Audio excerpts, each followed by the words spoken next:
Бисмилля, алхамдулилля, салату ассаламу аля расулилля, ва аля али ва асхаби ва ман валя ма ба'д. Следующий хадис книги Аль-Хадис Аль-Хамис ва Саласун, 35-й хадис. Ва ан Аби Хурайрата радийаллаху анху каль. Приходит от Абу Хурайры, каль Расулуллахи саллаллаху алейхи вассалям, о том, что посланник Аллаха саллаллаху алейхи вассалям сказал: ла тахасаду ва ла танаджашу. Что значит ла тахасаду?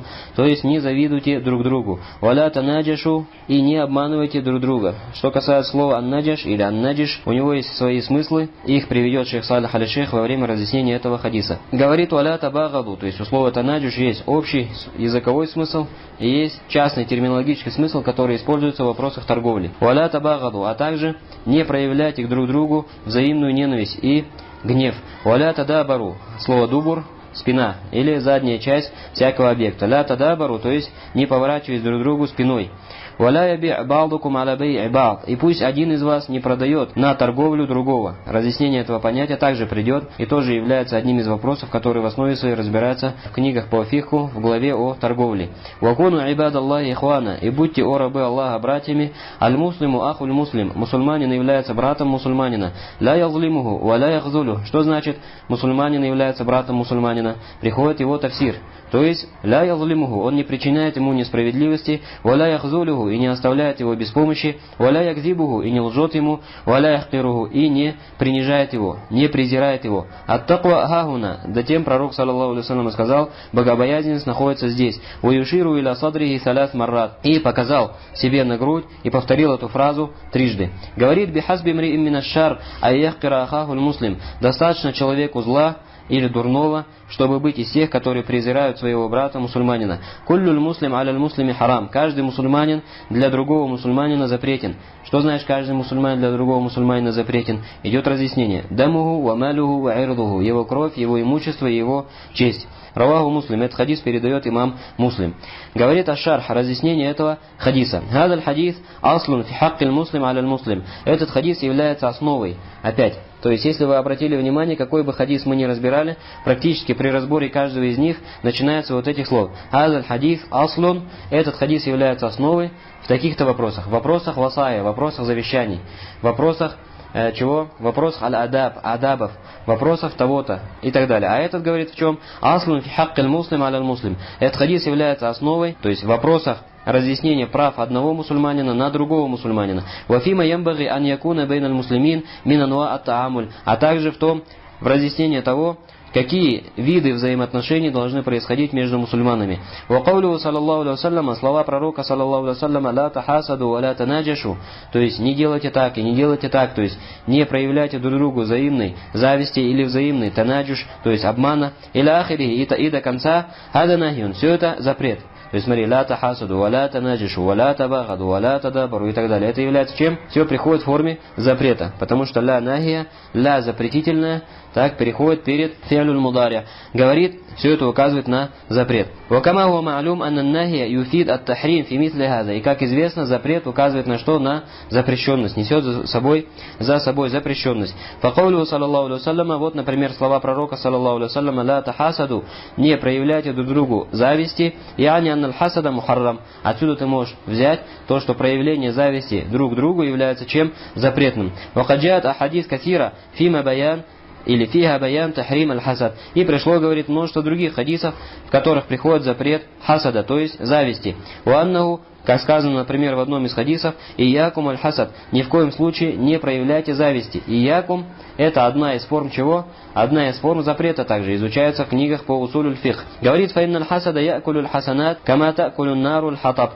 Почему не проявляйте ни в коем случае зависти? Потому что зависть поедает благие дела человека, подобно тому, как огонь поедает дрова. Нам этот хадис приходит у Абу Дауда со слов Абу Хурайры. Говорит: ваказалика танаджуш мухаррам. И то же самое ты можешь сделать вывод из других перечислений. То, что танаджуш тоже является мухаррам, то есть взаимный обман является запретным. Вакад наган набию саллаллаху алейхи вассалям анин наджиш ван наджиш. И пророк саллаллаху алейхи вассалям запретил наджиш с сукуном или наджиш с фатхой. Фи гайри ма хадис, то есть сразу во множестве хадисов. Ваказалика ат-табагуд, а также взаимная ненависть. Вот тадабур, а также поворачиваться друг к другу спиной. Уажбава хада мимма юзиль аль-махабба, и подобные явления, которые удаляют любовь между двумя. Ау юзиль аль-ульфа бейн аль-муслимин, и удаляют Ульфа и махабба примерно похожие смыслы. Ульфа, то есть доброе отношение друг к другу. Фаинну мамну мингу тахрим.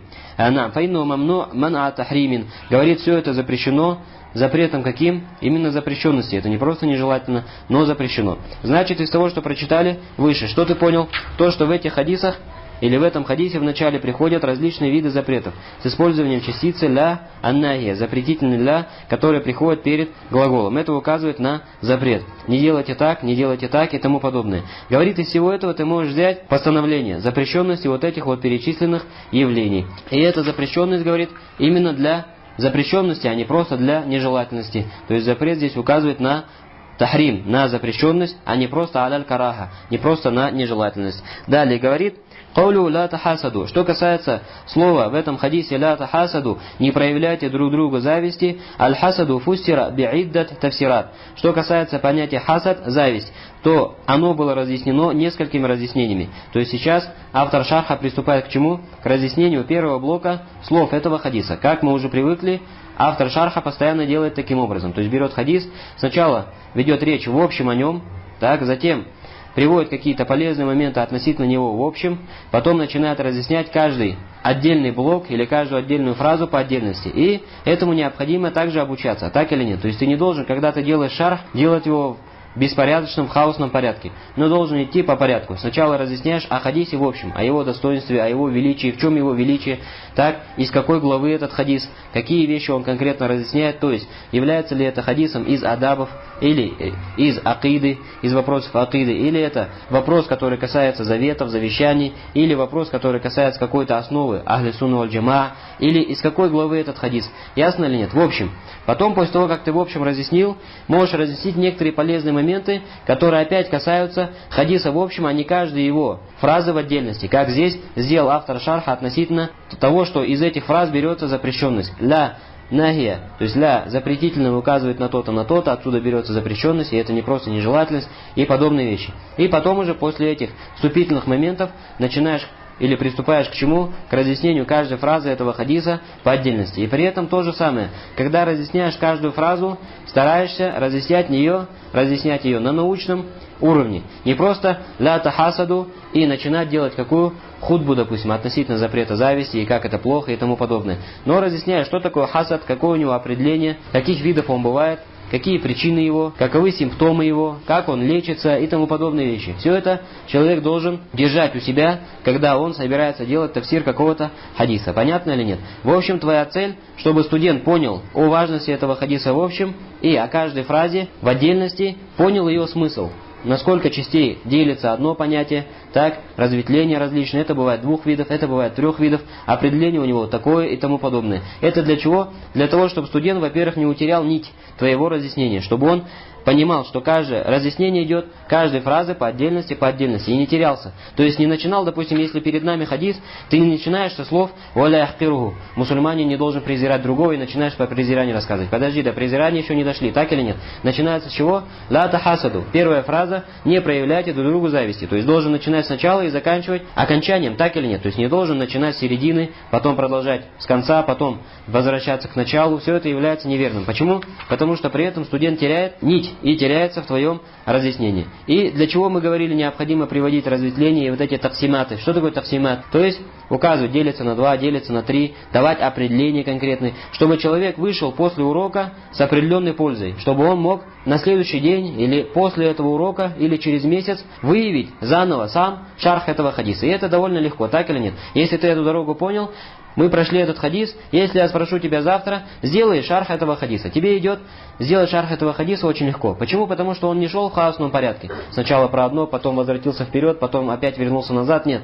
Но ты, если ты выучил хадис, ты уже способен что сделать? Дать его шарх. Начинаешь опять с общего разъяснения, потом переходишь к каждой фразе по отдельности и вспоминаешь, что конкретно автор разъяснял относительно этой фразы, какое определение он ей дал, какие разветвления он упоминал, потом переходишь ко второй фразе и так далее. И ты сам уже способен что сделать? Полноценный шарх этого хадиса. Для этого тебе что нужно сделать? Для этого тебе нужно сделать следующее. Выучить сам хадис, должным образом, так, на зубок. Не так, чтобы ты половина помнил, а половина нет, путал одну фразу с другой, нет. Чтобы ты знал его на зубок. Это первое. Второе, чтобы ты знал наизусть определение, которое приводится в этом шархе. Что такое хасад? Хасад, его определение то-то, то-то, то-то. Табагус, что такое бугд? Его определение то-то, то-то, то-то. Если ты знаешь определение, считай, что у тебя есть костяк, скелет, разъяснение твоего хадиса. Шарха твоего, так, твоего урока. Скелет у тебя в голове. Потом уже на этот скелет ты просто накладываешь мясо. Понятно или нет? При разъяснении шарха. Так делают обладатели знания. И третье, что тебе нужно выучить, это нужно выучить вот эти таксиматы. Делятся на 2, делятся на 3, бывает такого вида, бывает такого вида и тому подобное. Ясно? И все.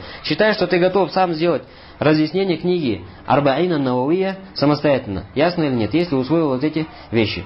И этому тебе поспособствует, что вопросы и ответы, которые ты выучишь после прохождения нашей книги, и выучишь листочек, в котором приходит, что нужно выучить наизусть. В нем будут приходить определения, в нем будут приходить некоторые контексты из Корана и Сунны, возможно, некоторые языковые понятия, так, и тому подобные вещи. Если ты все это выучишь, считай, что ты готов сделать разъяснение этой книги самостоятельно. И то же самое, брат, относительно всех других хадисов. Салясуль усуль. Ты не берешь ее с конца или середины, не начинаешь разъяснять. Идешь разъяснение по порядку. С первой фразы, следующая фраза и так до конца книги. Опять приводишь все определения, приводишь все деления и тому подобное. Ясно или нет? То есть на самом деле разъяснение шархов дело легкое для того, кому это облегчит Всевышний Аллах Субхану ва Тааля, если ты выучил то, что необходимо выучить, и понял то, что необходимо понять. Вот это ясно или нет? Ясно. К этому каждый из нас должен быть готов. Потому что ты требуешь знания для чего? Для того, чтобы принести пользу себе и другим. Но если ты все перемешаешь в своей голове, у тебя будет все перемешано в хаосном порядке, то ты не сможешь принести пользы. Если ты взял пользу какую-то себе за счет того, что ты присутствовал на уроке, то другим ты ее уже передать не сможешь. Ясно? Поэтому вот этот порядок необходимо всегда замечать. Посмотришь, если наша книга состоит, допустим, из более чем 500 страниц. Но у этой книги есть свой скелет. И также у любой другой книги. Если мы возьмем, например, Фатхуль Аллам, Шарх на Булюгуль Марам. Какой его скелет? Это его сами хадисы. Допустим, 1500 с лишним хадисов. Если ты их выучил наизусть, знаешь о них, так что они у тебя разделены по книгам. Сначала книга Тахара, потом намаза, потом джанайз, потом закат, потом ураза, потом хадж. Так или нет? Потом муамаляты, бую, никах, талак и так далее до конца книги. У тебя уже в голове скелет, который строится на чем? Более мелкий скелет, строится на хадисах. Так, эти хадисы объединяются в группы, побольше уже. Что за группы? Группы, каждый блок хадисов касается какого-то раздела или главы. Потом вот эти несколько глав, 10, 12 глав, 5 глав, 6 глав, собираются в одну единую книгу. Китаб, допустим, Тагара, Китаб Сала, понятно или нет? Китаб Уль-Джанайз. И потом все эти книги, 20 книг, 17 книг, сколько книг конкретно, так? Если мы перечислим, собираются в одну единую книгу Булюгуль Марам или Фатхуль Аллам и тому подобное. Это понятно или нет? И ты сам готов что сделать? Разъяснение. То же самое возьмешь Китабу Таухид, Фатхуль Маджид, например. Какой его скелет? Ты должен все эти вещи, скелеты держать у себя. Если у тебя скелет есть, мясо наложить уже недолго. И ты способен разъяснить все эти книги сам, самостоятельно, не возвращаясь к каким-то книгам. Это твоя цель на время, вот на тот период, на тот этап, в котором ты сейчас находишься из требования знания, твоя цель вот это. Быть способным все эти книги привести в такое состояние, что ты их можешь преподать самостоятельно. Фатхуль Маджид. Какой его скелет? Опять. Его скелет – это матн, Китабу Таухид. Если ты его выучил должным образом, помнишь его, первое, второе, третье, четвертое и до конца. Ты способен что сделать? У тебя уже сделать разбивку в голове этого скелета. Эта книга делится на столько-то глав, на 60 с лишним глав. Эти главы состоят из того-то. В каждой главе 2-3 хадиса. Такой-то хадис, такой-то хадис, такой-то хадис. Понял или нет? Ты делаешь разбивку. Сразу разбивку. Фатхуль Маджид ты разбиваешь на 66 глав. Потом уже главы разбиваешь на сколько в них хадисах. 2 хадиса, 3 хадиса, слова салифов и тому подобное. И потом делаешь разъяснение каждого хадиса по отдельности. Опять так же, как мы проходим здесь. Как ты делаешь разъяснение этих хадисов? Сначала в общем, потом каждую фразу по отдельности. И иногда не требуется делать каждое слово или фразу по отдельности. Можешь что? Сделать несколько, разделить хадис на 2-3 блока. И разделить каждый блок, разъяснить каждый блок по отдельности. Все, твой шарх на эту книгу готов. Ясно или нет? И любая книга научная, которая изучает требующие знаний, она тем и отличается, что она состоит из скелета и на ней наброшено мясо.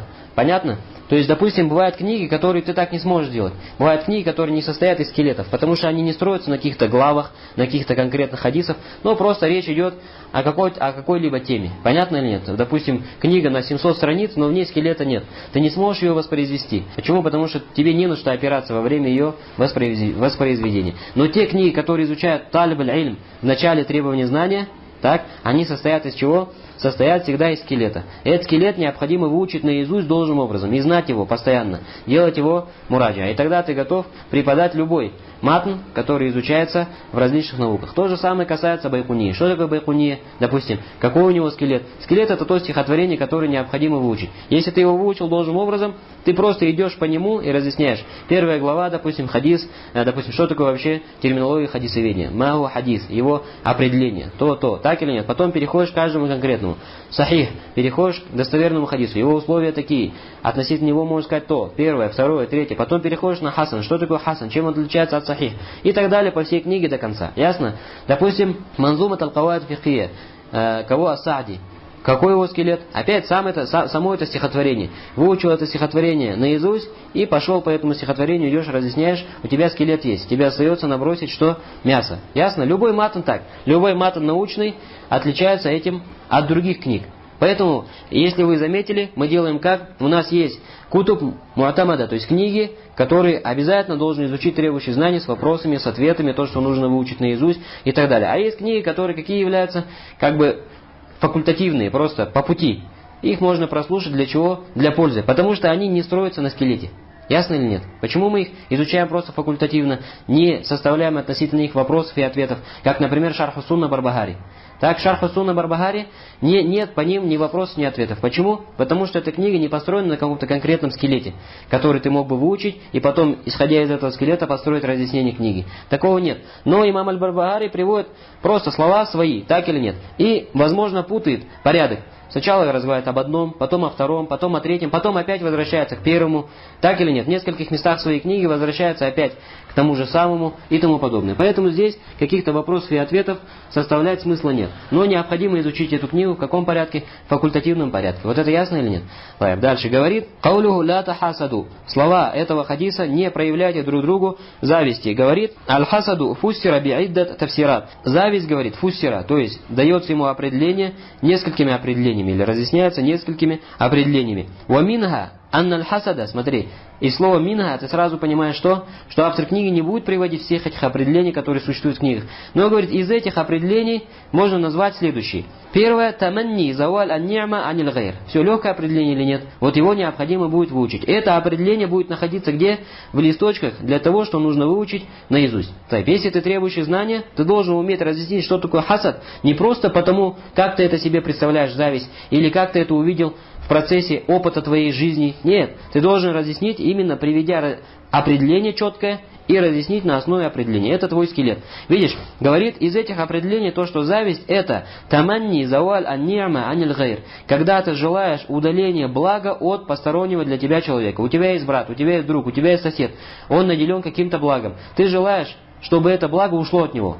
Не терпишь, чтобы у него было это благо. Из имущества, из детей, из знаний, из свободного времени и тому подобное. Все, любое благо, которое существует в дуне, если кто-то из посторонних для тебя людей. Что значит посторонних? То есть это не ты сам. Кто-то другой, гайр, кто-то другой. Он даже может быть близкий родственник. Посторонний имеется в виду не ты. Какой-то другой человек. Описан хотя бы одну из этих милостей, и ты желаешь, чтобы от него эта милость ушла, это называется как? Хасад. Знаешь, что ты оказался испытан этим дурным свойством. Каким? Зависть. Говорит Уайда мин аль-хасад: «Ан я'такида анна хаза аллази ан'ам Аллаху алейх лейса би ахлин ли хази ни'ма». Говорит, а также из зависти, это когда ты имеешь убеждение о том, что вот эта милость, которую Всевышний Аллах Субхану ва Тааля наделил этого человека, этот человек не заслуживает этой милости. «Валя ястахикку фадля Аллах азза ва джаль». То, что он недостоин этой щедрости от Всевышнего Аллаха Субхану ва Тааля. «Валиада фахакикатуль хасад». Поэтому ты вернешься отсюда к истинной сущности зависти. Что такое истинная сущность зависти? «И'тираду аля када илля ва аля кадарихи ва ни'матихи». Это когда ты противостоишь, выходишь против, поднимаешь бунт против предопределения Всевышнего Аллаха Субхану ва Тааля и его милостей. Понятно или нет? Значит, хасад, когда ты ему даешь определение заваль ан-ни'ма аниль гайр.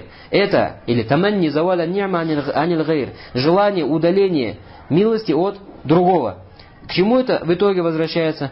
Возвращается это к тому, что ты противостоишь предопределению Всевышнего Аллаха. Всевышний предопределил, что этот человек описывается этой милостью, что ему дана эта милость. А ты выходишь против и как бы не соглашаешься со Всевышним Аллахом. О Аллах, если ты считаешь, что этот человек заслуживает милости этой, то я считаю, что он этой милости не заслуживает. Посмотри, насколько велик грех чего? Хасад, зависти. Потому что ты как бы ставишь себя в борьбу со Всевышним Аллахом. Всевышний Аллах говорит, я знаю, что он достоин, а ты говоришь, даже если ты знаешь это, то я считаю, что он недостоин. То есть ты ставишь себя как бы на уровень с кем? Со Всевышним Аллахом Субхану ва Тааля, если не явно, если не прямыми словами, то как бы косвенно, понятно или нет? То есть если ты это явными словами заявишь, то ты становишься неверующим человеком. Так, то ты противостоишь Всевышнему Аллаху, заявляя это явно.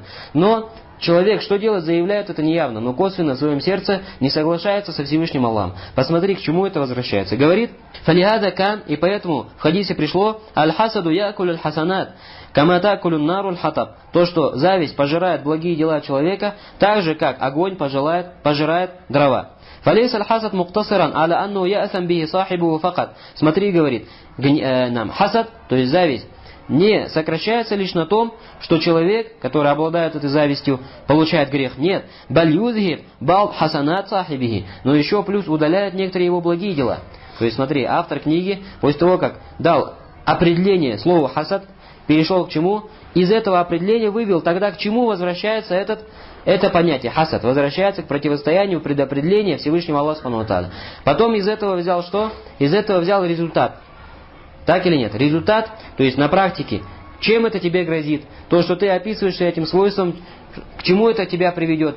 К тому, что тебе записывается грех, и на этом только не заканчивается. Но плюс от тебя удаляются и аннулируются некоторые из твоих благих дел. Потому что зависть пожирает благие дела, как огонь пожирает дерево. Говорит, «Ляну янтауи аля ятикадин хабис», потому что вот это понятие, или этот человек, янтауи, содержит в себе, скручивает в сдержанном виде, сдерживает в себе ятикад хабис, дурное убеждение. «Уаля зан су билля», и думает плохо о Всевышнем Аллахе. «Хайсу кама фи кальбихи, анна хаза лейса би ахлин ли фадлилля ва ни'матихи». Почему это является дурной мыслью о Всевышнем Аллахе?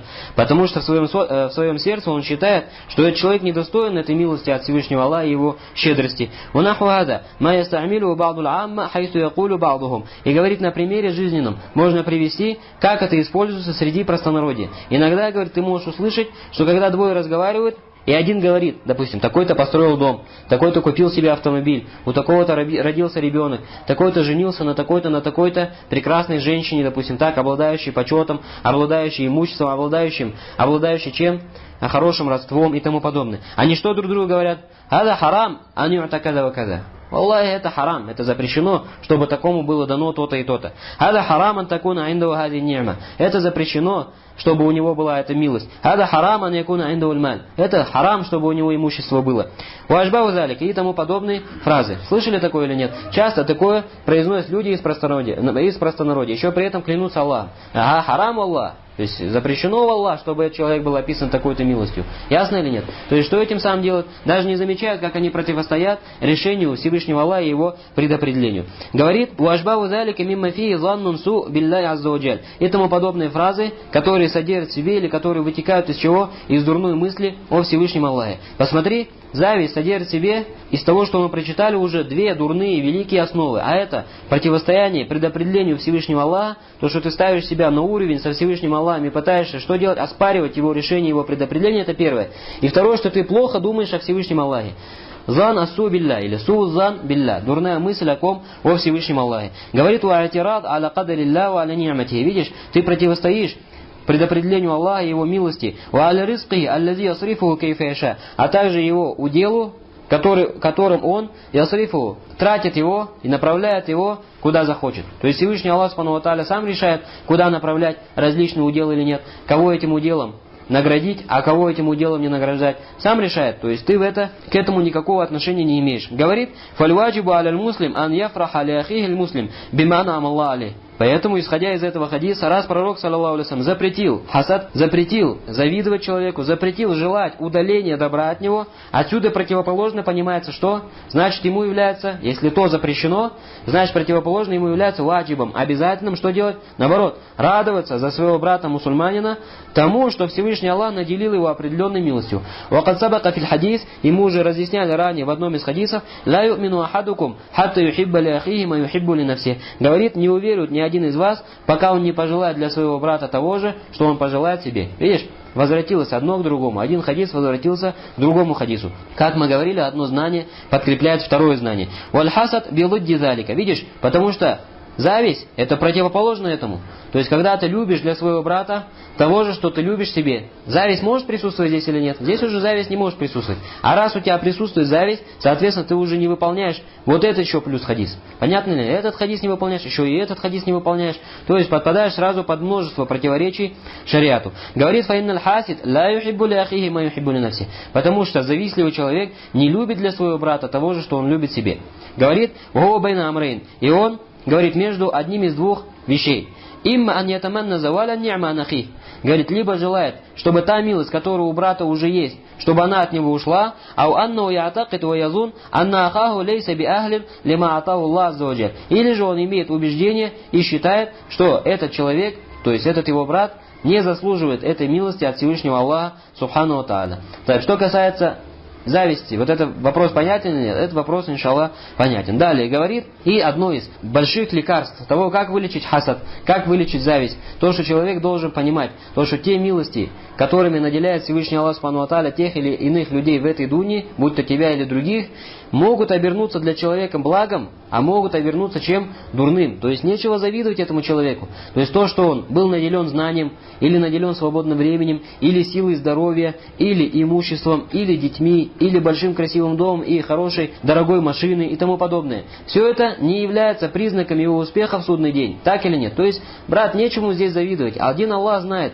чем обернется для тебя или для других то, чем наделил Всевышний Аллах субхану ва тааля людей. Потому что Всевышний Аллах, его наделение чем-либо людей не означает, что Всевышний Аллах субхану ва тааля любит этого человека, так или проявляет к нему любовь. Нет. Возможно, что это добро или благо, наоборот, обернется злом этому человеку. Так или нет? То есть чему ты завидуешь? Сколько таких людей, которые обладали чем-либо из благ, и затем эти блага обернулись против них. Но ты должен желать своему брату добра, чтобы это благо у него осталось и привело его к пользе. Так и обернулось ему благом. Тебе и ему. Говорит, валя танаджашу, то есть не обманывайте друг друга. Вада айдан нахиюн ядуллю аля тахрим ан наджиш. Говорит, это запрет, который указывает на запрещенность наджиша. Вакат такаррара фил усуль, и уже приходило и уяснилось у нас в основах, аннан нахия ида тасаллата аляль мударя. Видишь, то, что запрет, когда тасаллата, то есть как бы приходит, начинает господствовать над фи'аль мударя, над глаголом настоящего времени, фаинну яум ануа аль маздар, то он объединяет в себе все виды маздара. Смотри, это важное разъяснение, брат, из которого тебя автор шарха учит брать довод из обычных слов. Все обычные люди, когда видят слово «валя танаджашу», так, «валя танаджашу», что могут вывести из этого? Могут максимум, что вывести, запрет. Запрет наджаша. Так или нет? Почему? Потому что приходит запретительная форма «ла танаджашу», «ла нахия» указывает на запрет. Но ты, как требующий знания, должен уметь вывести из этой фразы больше. Потому что, говорит, танаджашу, это что такое? Это фи'аль мудари. Каждый фи'аль мудари, глагол настоящего времени, содержит в себе что? Содержит в себе маздар. Маздар в какой форме? В форме накира, в неопределенной форме. Здесь говорит «ла танаджашу». То есть приходит «ла нахия», после него глагол настоящего времени. Можно превратить во что? Можно превратить этот глагол в маздар, в накера, в состояние накера. Какой будет? Как он называется? Как этот будет маздар? Ла танаджуш, так или нет? Танаджуша. Ла танаджуша, нет танаджуша. Танаджуш это уже что такое? Это уже маздар, который в состоянии накера. Так, теперь другой вопрос. Ла танаджуша. Что ты отсюда берешь? Маздар, который приходит в неопределенной форме, перед ним нахи, то есть в контексте нахи. Помните, мы говорили? Ан-накера, ида яти или ида тати, фисияк ан-нахи, яум. Если слово в неопределенной форме приходит в контексте запретительный, то она указывает на что? На общность. На какую общность она указывает? То, что любые виды танаджуша подходят под запрет. Смотри, то есть ты вывел из слова «уаля танаджашу» сразу два полезных момента. Первое, ты вывел запрет наджаша. И второе, ты вывел не просто запрет наджиша, а ты вывел запрет любых видов наджиша. Понятно или нет? Говорит, видишь, смотри, «Ва'ада айдан нахиюн ядуллю аля тахрим ан-наджиш». Как опять? Прочитаем заново, для того, чтобы это закрепилось больше в памяти. Слова пророка, саллаллаху алейхи ва саллям, «Ва'ля танаджишу», не обманывайте друг друга, говорит, из этого выводится, во-первых, запрет наджиша. Это легко или нет? Это легко, это мы поняли, как это выводится. Дальше. وَقَدْ تَقَرَّرَ فِي الْأُصُولِ. Но еще плюс, в основах. Что значит фил усуль? Здесь имеется в виду основы, то есть усуль фих и также арабского языка. Аннан-нахия, то, что если приходит запрет, ида тасаллата аль мударя, и он приходит перед глаголом настоящего времени, фаинну яум ануа аль-маздар, то он обобщает все виды маздара, которые содержатся в этом глаголе. То есть все виды, которые содержатся в этом маздаре. Лянна аль-мударя рибар ан хадас ва заман. Откуда это берется? Потому что, говорит, глагол мударя это не что иное, как хадас, указание на какое-то действие, ва заман, который связан с каким-то временем. То есть фи'аль мударя можно разбить на две части, так или нет? Допустим, что еджлису, садиться. Отсюда что ты берешь? Разбиваешь его на две части. Еджлису содержит в себе действие, сидение, джулюс.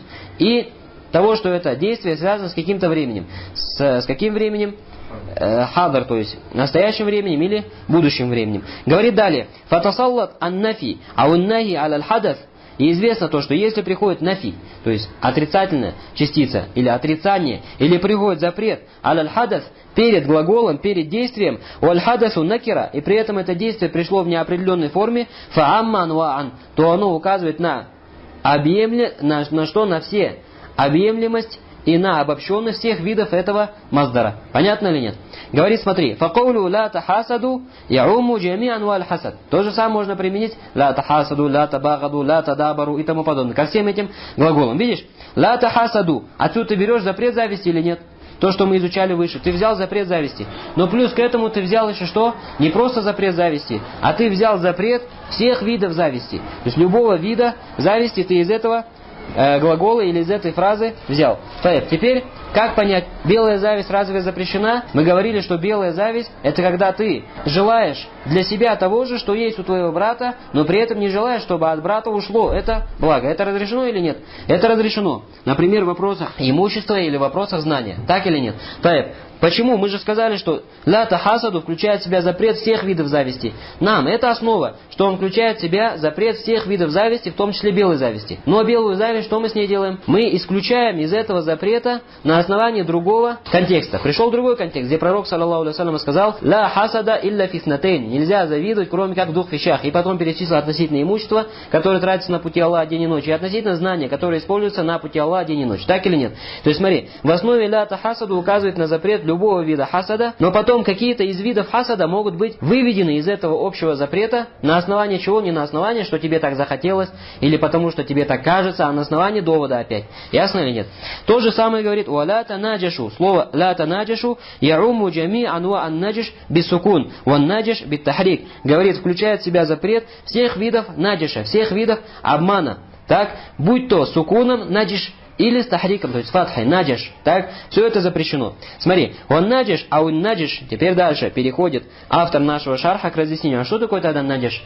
Все это время мы разбирали, что наджиш запрещен, и не просто он запрещен, а все его виды запрещены. Теперь нужно нам разобрать, что такое вообще наджиш, так или нет, для того, чтобы взять пользу. Фуссира би'иддат тафсират. Опять начинает или принимается автор книги за свое, так или нет, все за свое. Продолжает свою линию гнуть. Весь шарх, который мы читаем уже почти 500 страниц, все идет по этой дороге. И это бывает, разъясняется двумя определениями, двумя тафсирами, двумя разъяснениями, тремя, четырьмя, одним. Обладатели знания говорят, что это включает в себя 2 вида, 3 вида и тому подобное. Это полезный путь разъяснения хадисов. Ясно или нет? Полезный, из которого талиб аль-илм берет пользу. Говорит, опять, наджиш разъясняется несколькими тафсирами. Ва аммуа ат-тафсир аль-лугави. Но самый общий тафсир, самый широкий тафсир, это тафсир, который берется из арабского языка. Вагу аннан наджиш. А что это за тафсир? А заключается он в том, что наджиш, что такое хуассаю фи ибталь аш-шей бимакрин ва ихтиялин ва хадиа. Это устремление человека фи ибталь аш-шей, в аннулировании какой-либо вещи посредством хитрости, ва ихтияль, козни, ва хадиа и обмана. Понятно или нет? Знаешь, что такое наджиш?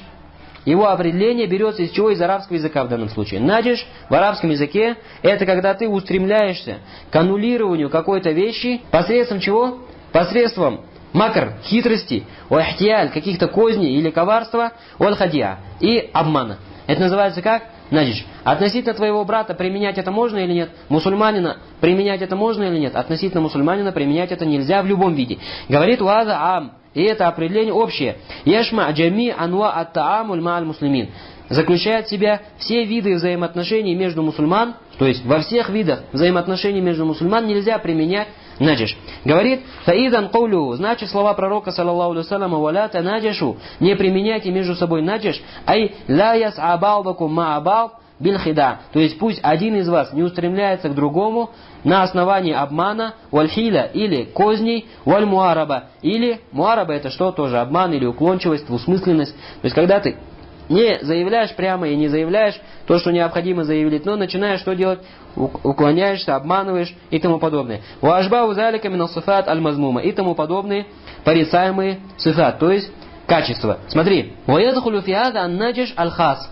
И в это общее определение под него подпадает более частное, более узкое, конкретное определение наджиша. وَهُوَ الْمُسْتَعْمَلْ فِي الْبَيْعِ. А это то определение, которое используется в главах о торговле. Во время торговли может быть применима ложь, коварство и так далее. Возможно такое, так или нет? Так, как оно может примениться? В каком смысле может примениться? Смотри. بِأَنْ يَزِيدَ فِي السِّلْعَ ман ла яргабу фи шираиха. Это когда тот, который ла яргабу фи шираиха, не желает купить силя, не желает купить товар, добавляет к цене этого товара. То есть как это понять? Устремляется к добавке в цене этого товара. Смотри, ты приходишь и стоишь с продавцом. Ты покупатель, приходишь на рынок, перед тобой продавец. Продает тебе какую-то вещь. Ты говоришь, почем эта вещь? Он говорит 10 тысяч. Приходит человек и начинает заниматься наджишем. Что делает? Говорит, сколько стоит? 10 тысяч? Субханаллах. Вот я на рынке только что рядом видел, там стоит 13 тысяч. Я куплю у тебя эту вещь за 11.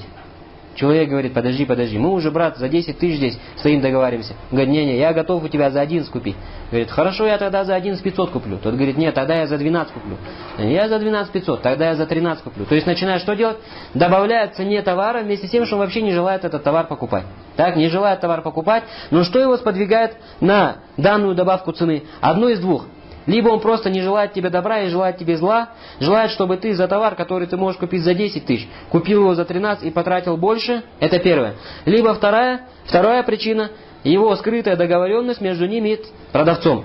Продавец договаривается с одним человеком, с его напарником, компаньоном. Говорит, когда увидишь, что ко мне подошел более-менее богатенький человек, так или нет, подходи и начинай что делать? Добавлять цене. Но смотри, не переборщи, чтобы последнюю цену, которую добавил, был покупатель, а не ты. Так или нет? То есть приходит и начинает добавлять цене. Желает он купить или нет? Нет, не желает купить, но просто добавляет, чтобы этот товар в итоге был продан подороже. 10 тысяч, он говорит, а я за 10 500. Покупатель хочет купить вещь, говорит, а я за 11, а я за 11 500, а я за 12. Для чего он это делает? Потому что договорился с торговцем, договорился с продавцом, что я буду накидывать цену и устроим что-то типа аукциона. Понятно или нет? Оба этих вида наджиша запрещены. Все. Без разницы, договорился ты с продавцом или не договорился, это является харам, является запретным относительно твоего брата. Так, говорит, смотри, «Лянна ада са'юн фи издията си'ар бимакрин вахиля вахида». Разве нет? Говорит, смотри, потому что это устремление фи издията си'ар в том, чтобы добавить цену товара бимакр вахиля вахида, используя хитрость, коварство и обман. فَيُمْنَعْ وَيُحْرَمْ أَنْ يَسْعَ الْمُسْلِمْ مَا إِخْوَانِ الْمُسْلِمِينَ بِالْحِيلَةِ وَالْخِدَاعِ وَالْمَكْرِ. А это, говорит, является запретным, чтобы ты устремлялся во взаимоотношениях со своими братьями к чему? Коварству, хитрости и обману.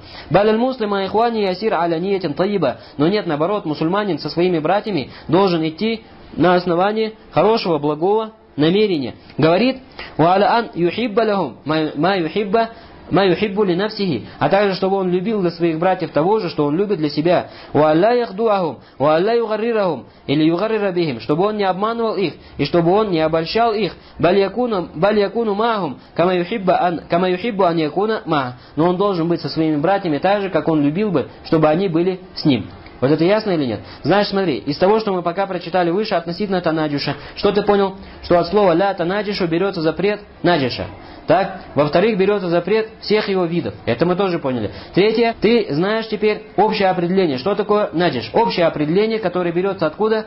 С языкового значения. С языка берется, с арабского языка. После этого ты понял, что под это общее определение подпадает частное определение, которое используется только где? В вопросах торговли, в вопросах купли-продажи. Так, что это за частное определение? Вот оно здесь пришло. Ан язида фи силя ман ла яргабу фи шираиха. Это когда тот, который не желает приобретения товара, добавляет цену этого товара. Это что такое наджиш в вопросах торговли. Знаешь, когда мы будем проходить Китабуль Бую, книгу о торговле из Фатхуль Аллам, из разъяснения Булюгуль Марам, или Тайсируль Аллам, то же самое, книгу торговли, и будет у нас встречаться это понятие наджиш. Теперь ты понимаешь, что означает это понятие? Теперь ты понимаешь. Дальше говорит: «Вазиядатуль марфи сир, вахуа ла юриду шира, хина сом аля силя». А когда, говорит, человек добавляет цену на товар, в то время как он сам не желает этого товара и не хочет его приобретения, хина сом аля силя. Что такое сом? Сом — это торговля, когда два человека торгуются. Давай дешевле, давай дороже. Нет, брат, я сам его дорого купил. Нет, давай подешевле. Так или нет? Это что называется? Вот это вот взаимоотношение, когда человек один сбивает цену, а другой пытается добавить цену. То есть только частно между продавцом и покупателем. Это называется сом. Говорит, когда приходит этот человек и начинает добавлять цену товара, когда что? Хина сом аля силя. Когда идет торговля относительно определенного товара. Хада минанва аль-хиля валь-хида. Это один из видов коварства, то есть хитрости, и один из видов чего? Обмана. Валиада фау манхиюн анху мухаррам. Поэтому это является запрещенным харамом. Ясаму би сахибу исмаль мухаррама.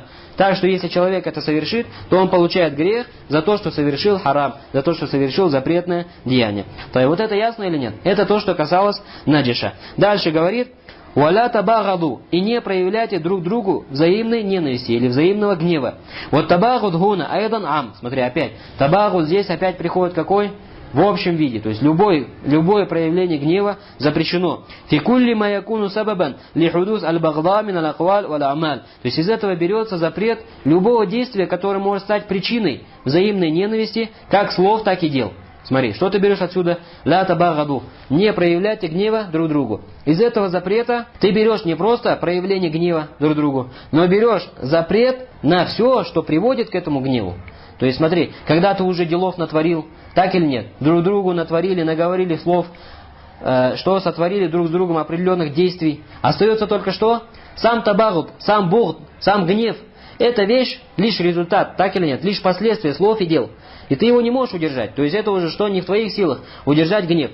Поэтому, говорит автор шарха, слово «ля табагаду», не проявляйте друг друга гнева, это запрет не самого гнева, а запрет того, что становится причиной этого гнева. Их слов и дел. Значит, любые слова и любые дела, которые приводят к взаимной ненависти и к взаимному гневу между двумя, их совершать и их произносить, эти слова, что делается? Запрещается. Ясно или нет? Почему, брат? Потому что, смотри, слово «наджиш», не обманывайте друг друга. Обман запрещен сам по себе. Так, почему? Потому что ты его можешь либо сделать, можешь не сделать. Ты контролируешь это понятие. Так или нет?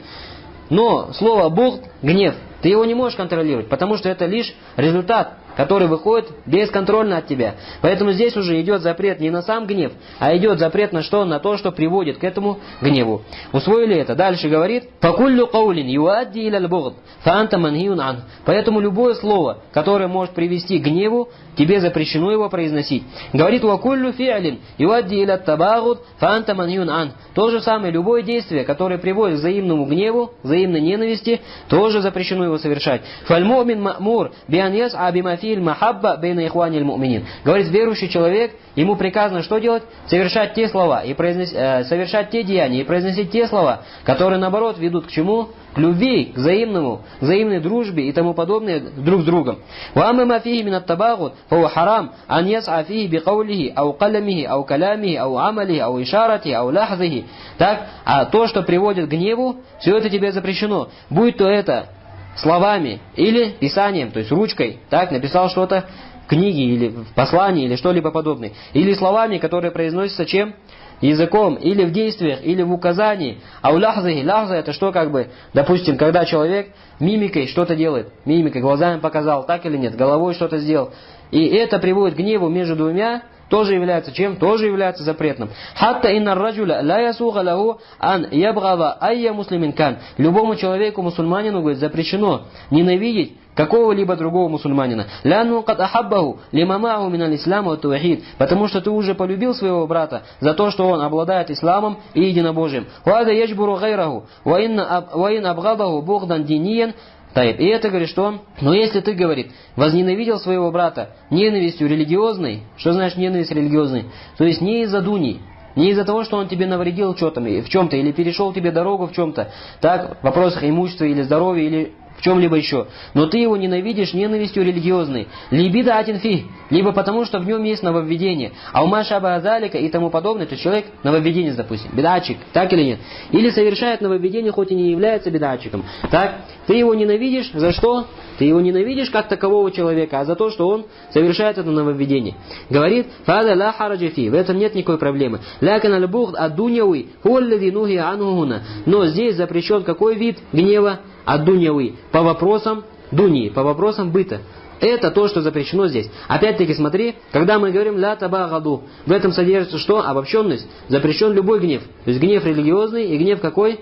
Дуньявый, так или нет, которые касаются вопросов бытовых.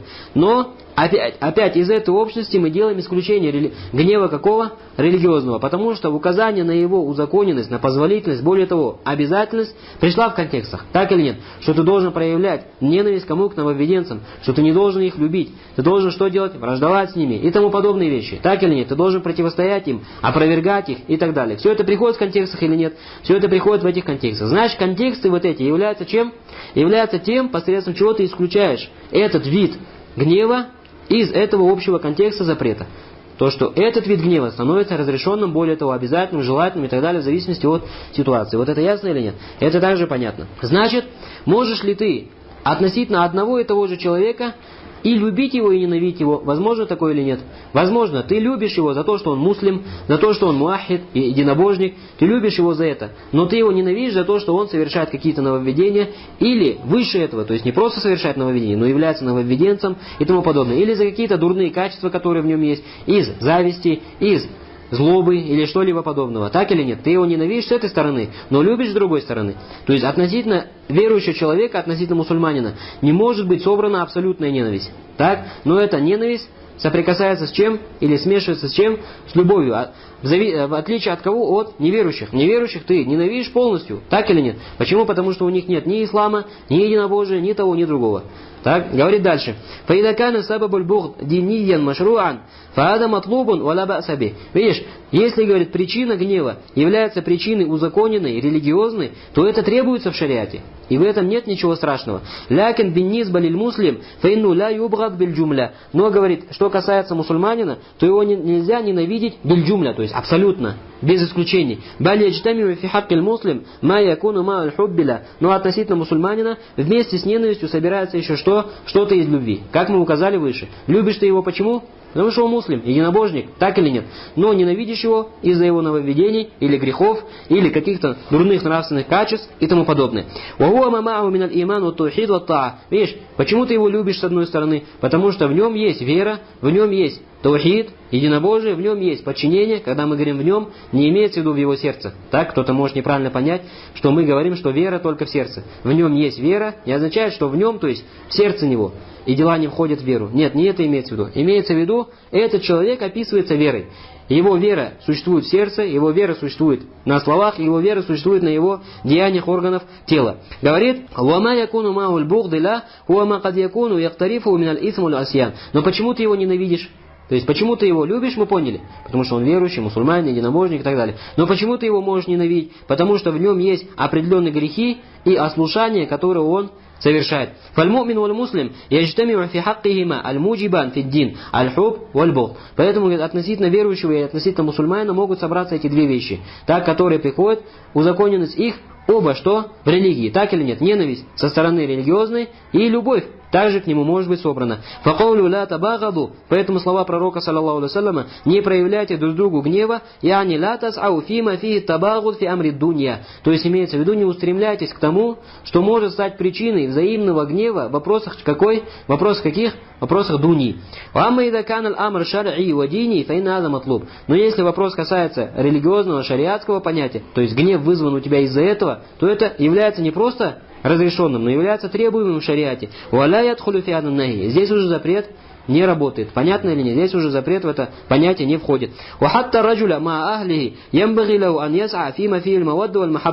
же самое человек относительно своей семьи должен всегда стремиться к тому, что устроит в его семье любовь друг к другу. Чтобы не возникало гнева между мужем и женой, между детьми и так далее. Если произошла взаимная ненависть или взаимный гнев между мужем и женой, то человек должен уметь увидеть в своей супруге благие качества. Кама каля набию саллаллаху алейхи вассаляма, как сказал пророк саллаллаху алейхи вассаляма, ла яфрак му'минун му'минатан. Пусть верующий человек не ненавидит верующую, то есть свою жену здесь имеется в виду. Инкариха минха хулюкан, если он ненавидит в ней какие-то хулюк, какие-то нравственные качества, то есть человек не бывает абсолютным, не бывает совершенным. В любом человеке есть благие качества и есть дурные качества. Говорит, если ты увидел в своей супруге какие-то дурные качества, то пусть это не приводит тебя к гневу и к ненависти к своей супруге. Радия мина ахар. Если тебе что-то не нравится в ней, то тебе понравится что-то другое. Так или нет? Посмотри на какие качества, посмотри на благие качества, которые есть у твоей жены. Этот хадис приходит у имама Муслима со слов Абу Хурайры. Яни ла юбгид му'мин му'минатан. То есть пусть верующий человек, мужчина, не ненавидит женщину. Понятно или нет? Говорит, вакада каида амма. И это общее правило. Анналь му'мина ла ясугу ла ан юбгида му'минан би амма. То, что верующий человек не должен в общем виде ненавидеть кого? Ненавидеть другого верующего. Фаинкариха мину шей'ан янзуру иля мамау минал хайр валь иман ват таа. Если тебе что-то не нравится в твоем уже брате теперь, то посмотри на то, что в нем есть из блага и веры и подчинения. То есть, видишь, говорит, этот вопрос касается не только мужа и жены. То есть муж должен увидеть в жене, если есть что-то дурное, должен увидеть что-то благое. То же самое жена относительно мужа. И это, говорит, касается не только семейных взаимоотношений, но и каких? Братских взаимоотношений, дружеских взаимоотношений. То же самое, если ты увидел в твоем брате что-то дурное, ты должен уметь увидеть в нем также благое. Говорит, фаюаззим джаниб таатихи лилля аля насиби нафсихи ва хаззи нафсихи. И ты, говорит, что должен делать? Уметь возвеличивать эти благие качества в твоем брате. Фа танкалибуль багда индаху хаунан ма.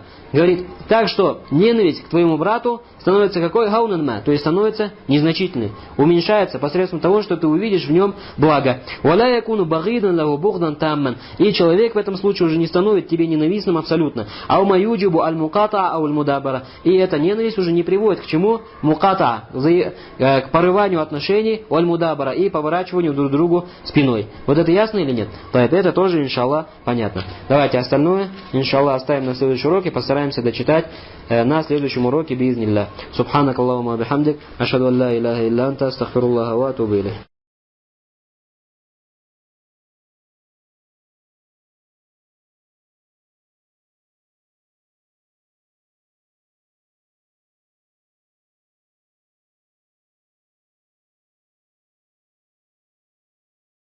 Бисмилlah, алхамдулилlah, салату вассаламу аля расулилlah, ва аля али васхаби ва ман валя маба. Далее автор шарха говорит, разъясняя хадис 35, то есть разъяснение которого мы начали на прошлом уроке. Каля саллаллаху алейхи вассаляма ва ля тадабару. Говорит посланник Аллаха саллаллаху алейхи вассаляма ва ля тадабару. Яни, то есть что означает слово ля тадабару? Ля тас'ау фи каулин ау амалин такуну мауху мутакатаин. То есть не устремляйтесь к произнесению таких слов или к совершению таких действий, посредством которого вы будете мутакаты. Кто такой мутакаты? Это те люди, которые прерывают друг друга отношения, то есть прерывают отношения друг с другом. То есть не устремляйтесь к таким словам или действиям, посредством которого ваши отношения прервутся. Лянна тадабура ма'на, потому что слово ат-тадабур, какой его смысл? Ан яфтарикан нас куллюн юаллил ахара дубура. Это когда два человека отделяются, отходят, отворачиваются друг от друга так, что каждый из них показывает друг другу свою спину. Так, это от слова какого, знаешь? Тадабур. От слова дубур. Зад чего-либо или спина чего-либо. Так, говорит, вадаяни аль-катыа валь-хиджран. Здесь подразумевается аль-катыа, прерывание взаимоотношений валь-хиджран и бойкотирование. Вахаджир аль-муслим вакат'у харам. И запрещено в своей основе делать бойкотирование мусульманину и прерывать с ним отношения. Ида кан аль-амру дуньяви. Если дело является каким, или причиной этого является бытовой. Говорит фаль-хаджир янкасиму иля кусмаин. Отсюда ты понимаешь, что хаджир, бойкотирование, бывает двух видов. Аль-ауаль, первый вид, хаджирун ли амриддин. Когда человек прерывает отношения с кем-либо по вопросам религии, то есть из-за религии, из-за того, что человек совершает нововведение или совершает большие грехи и тому подобное. Вадаляву ахкамуху аль-мухтасса. Говорит, и у этого есть свои конкретные частные постановления. Валабитуха. И как отличить одно от другого? Анну яджуз хаджруль муслим ли аджлиддин. Является разрешенным бойкотировать мусульманина ли аджлиддин по вопросам религии. Говорит, изакана фихи маслаха лизалик аль-хаджр. Если в этом бойкотировании есть польза для кого? Для этого человека. Говорит, это подобно тому, или как можно привести на это пример, как пророк, саллаллаху алейхи вассаляма, устроил прерывание отношений и бойкотирование тем троим, которые отстали от военного похода на Табук, Кааб ибн Малик и его два друга. Туамсалю залика и подобные этому примеры. Так, значит, хаджр, бойкотирование, говорит, бывает двух видов. Первое бойкотирование по признаку какому? По религиозному признаку, из-за больших грехов или из-за нововведения и тому подобное. Асани, второй вид бойкотирования, аль-хаджр лигарат дуньяви. Это оставление твоего брата и прерывание с ним отношений из-за бытовых вопросов. Фаяхджуруль муслим ахаху ли изаин аза. Например, один мусульманин оставляет второго мусульманина, прерывая с ним отношения из-за какой-то обиды или из-за чего-либо неприятного, которое он получил от второго. Говорит, аули шайин вака фи кальби алей, или из-за какой-то сложности, которая у него есть в сердце относительно этого брата. Фальхаджир изакана лиддунья фалиль муслим ан яхджура ахаху лиддунья иля саласати айям. Говорит, если бойкотирование совершается по причинам бытовым, то мусульманин может бойкотировать другого мусульманина по этим вопросам до 3 дней, то есть 3 дня и меньше этого, и не выше. Вамабада харамун алейхи ан яхджура. А все, что выше 3 дней, бойкотирование мусульманина является запретным. И пришло достоверно от пророка, саллаллаху алейхи вассаляма, что он сказал: «Ла яхджуру муслимун ахаху фаука салас». Мусульманин не должен хаджр делать, то есть бойкотировать его брата больше 3 дней. Яльтакияни фаю'риду хаза ва ю'риду хаза. Так что оба они встречаются, и один отворачивается от одного, и второй отворачивается от другого. Ва хайрухум аллази ябдау биссалям. И лучший из них тот, который начнет саляма. То есть лучший из этих двоих тот, который первый даст салям. Этот хадис приходит у Бухари и Муслима со слов Абу Аюба аль-Ансари. Калиль уляма, сказали обладатели знания, хадаль хадис нассун аля тахрим аль-хаджр бейн аль-муслимин аксар мин саласи лаялин. Говорит, сказали обладатели знания, этот хадис является явным контекстом, который запрещает бойкотирование между мусульманами более чем на 3 ночи. Ваюфаму минху джаваз аль-хаджр фи саласиль уваль. Говорит, и понимается из этого хадиса позволение и разрешенность бойкотировать одному мусульманину второго в первые 3 дня. По какой причине Всевышний Аллах Субхану ва Тааля позволил бойкотирование до 3 дней? Говорит, потому что человек маджбуль, то есть его природные свойства, врожденные свойства, то, что он склонен к гневу или к проявлению гнева и к дурным нравственным качествам и тому подобное. Говорит, поэтому Всевышний Аллах Субхану ва Тааля позволяет ему делать бойкотирование другого человека, другого мусульманина в течение 3 дней. Для чего? Для того, чтобы удалить от него эти чувства. То есть, обычно в течение 3 дней человек должен успокоиться, прийти в себя, и должны уйти у него эти дурные чувства. Говорит, и лучший из этих двух мусульман, то есть, которые бойкотировали друг друга, тот, который начнет первым и даст салям первым. Аммаль-хаджр лямриддин фада бихазбиль маслаха. А что касается бойкотирования по вопросам религиозным, то здесь смотрится на пользу. Маслаха, то есть на полезный результат. Кад якуну худжранан или узбу. Такое бойкотирование может продолжаться неделю, ау или шахар, ау йом, или месяц, или 1 день. Бихасб ма тактази бихи маслахат аль-махджур. То есть в зависимости от того, какова польза тому, которого ты бойкотируешь. Нам здесь, прежде чем читать дальше, необходимо, значит, подвести итог. Получилось, что слова пророка, саллаллаху алейхи вассаляма, «Валя тадабару» означают, что не прерывайте друг с другом отношения. Так не бойкотируйте друг друга, не поворачивайте друг другу спину. И этот запрет указывает на запрет не только самого бойкотирования и прерывания отношений, но на запрет всего того, что к этому приводит, и из слов, и из дел. Это поняли. Второе, автор книги указал на то, что бойкотирование бывает 2 видов. Бойкотирование по вопросам религиозным, или из-за вопросов религиозных, или по вопросам бытовым, то есть из-за каких-то бытовых разногласий, которые произошли между 2. Так вот, что касается разногласий по бытовым вопросам между 2, то бойкотирование является чем? Является запретным более чем на 3 дня. То есть 3 дня человек имеет право бойкотировать своего брата-мусульманина, если тот принес ему что-либо из беды, или что-либо из неприятностей, или обидел его и тому подобное, или притеснил его. Но затем это бойкотирование должно быть прекращено. Что касается по вопросам религии, то данное бойкотирование не ограничивается каким-то временем. И здесь необходимо отметить один важный момент, то что бойкотирование по вопросам религии может быть 2 видов. может быть двух видов.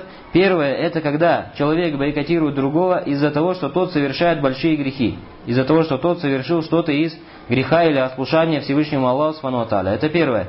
И второе, когда человек бойкотирует другого из-за того, что он нововведенец, или из-за того, что он совершает нововведение. Это второе, совсем другое.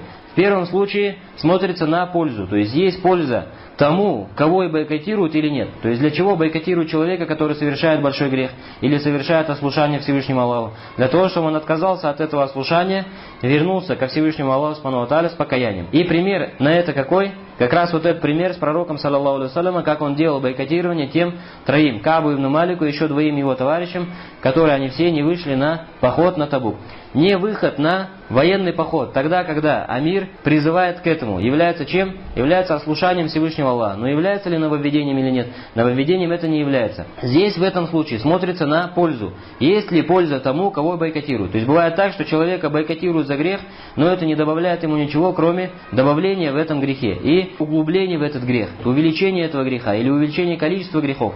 Тогда бойкотирование в этом случае не является полезным, его необходимо оставить, то есть не нужно его совершать. Но другой вопрос, когда человек бойкотирует другого из-за вопроса нововведения. Здесь уже не говорится, что оно узаконено, только если от этого есть польза тому, кого бойкотирует. Понятно или нет? Почему? Потому что ты его бойкотируешь уже не просто из-за того, что он совершает нововведение, а бойкотируешь его, чтобы спасти себя самого, во-первых, спасти свое сердце и оставить его чистым от различных шубухатов, которые сеет этот человек. То есть, как известно из основ Ахли Сунна валь Джамаа, то, что они не сидят с нововведенцами, не разговаривают с ними, не общаются с ними, не кушают с ними, не смеются им в лицо, не здороваются с ними. Если они скончались, не хоронят их, так или нет? Не хоронят в том смысле, что те, которые являются известными и уважаемыми людьми среди какого-то джама, так, среди какого-то города и так далее, то они не идут на то, чтобы участвовать в похоронной процессе этого человека. Вот это ясно или нет? С другой стороны, если его никто не похоронит, за это все берут грех. То есть похоронить его в любом случае является обязательным. Но в знак того, чтобы показать, что этот человек был нововведенцем, и ему устраивали, что прерывание отношений с ними и тому подобное, уважаемые люди не идут туда, куда... то есть не провожают его похоронную процессию. Вот это ясно или нет? Значит, смотри, бойкотирование относительно нововведенца, если это не приносит пользы нововведенцу, узаконено его совершать или нет? То есть ты его бойкотируешь, но он не отказывается от своего нововведения, наоборот, еще больше совершает свое нововведение, допустим. Все равно это узаконено. Потому что бойкотирование нововведенца совершается в первую очередь для пользы тех, кто бойкотирует. Вот это ясно? Смотри, когда человек совершает большой грех, оно совершается для пользы того, кого бойкотирует. Но когда совершает один из людей нововведение, то бойкотирование производится для пользы тех, кто бойкотирует больше, чем для пользы того, кого бойкотируют. Это почему так говорят? Обладатели знаний говорят, если бойкотируют того, кто совершает большой грех, то обычно тот, который большой грех совершает, понимает, что он ослушается Аллаха и затем отказывается от этого греха. Поэтому смотрится на ту пользу, которая касается его, бойкотируемого. Откажется он или не откажется, так? Но когда человек совершает нововведение, хоть 10 бойкотирований ему устраивая, обычно человек не откажется от своего нововведения, потому что он считает, что он совершает благое дело, то дело, которому он приближается ко Всевышнему Аллаху. Поэтому здесь уже не смотрится на ту пользу, получает он эту пользу или нет, бойкотируемый, но смотрится на чистоту сердец и спасение сердец тех, которые около этого бойкотируемого. Чтобы он что сделал? Чтобы он не внушил свои какие-то сомнения, шубхаты и так далее в сердца людей. Поэтому люди перестают с ним общаться и прерывают с ним отношения. Чтобы защитить свою идеологию и свои правильные воззрения от нововведения и от вмешательства различных воззрений неправильных. Вот это поняли или нет? Это разница, брат, это необходимо различать и уметь видеть. Потому что сегодня многие из людей приводят вот этот тавсиль. Говорят, хаджр делается человеку только если от этого есть ему самому польза. И не различают между понятием, за что делается хаджр. За грех делается или за нововведение делается. Это две разные вещи.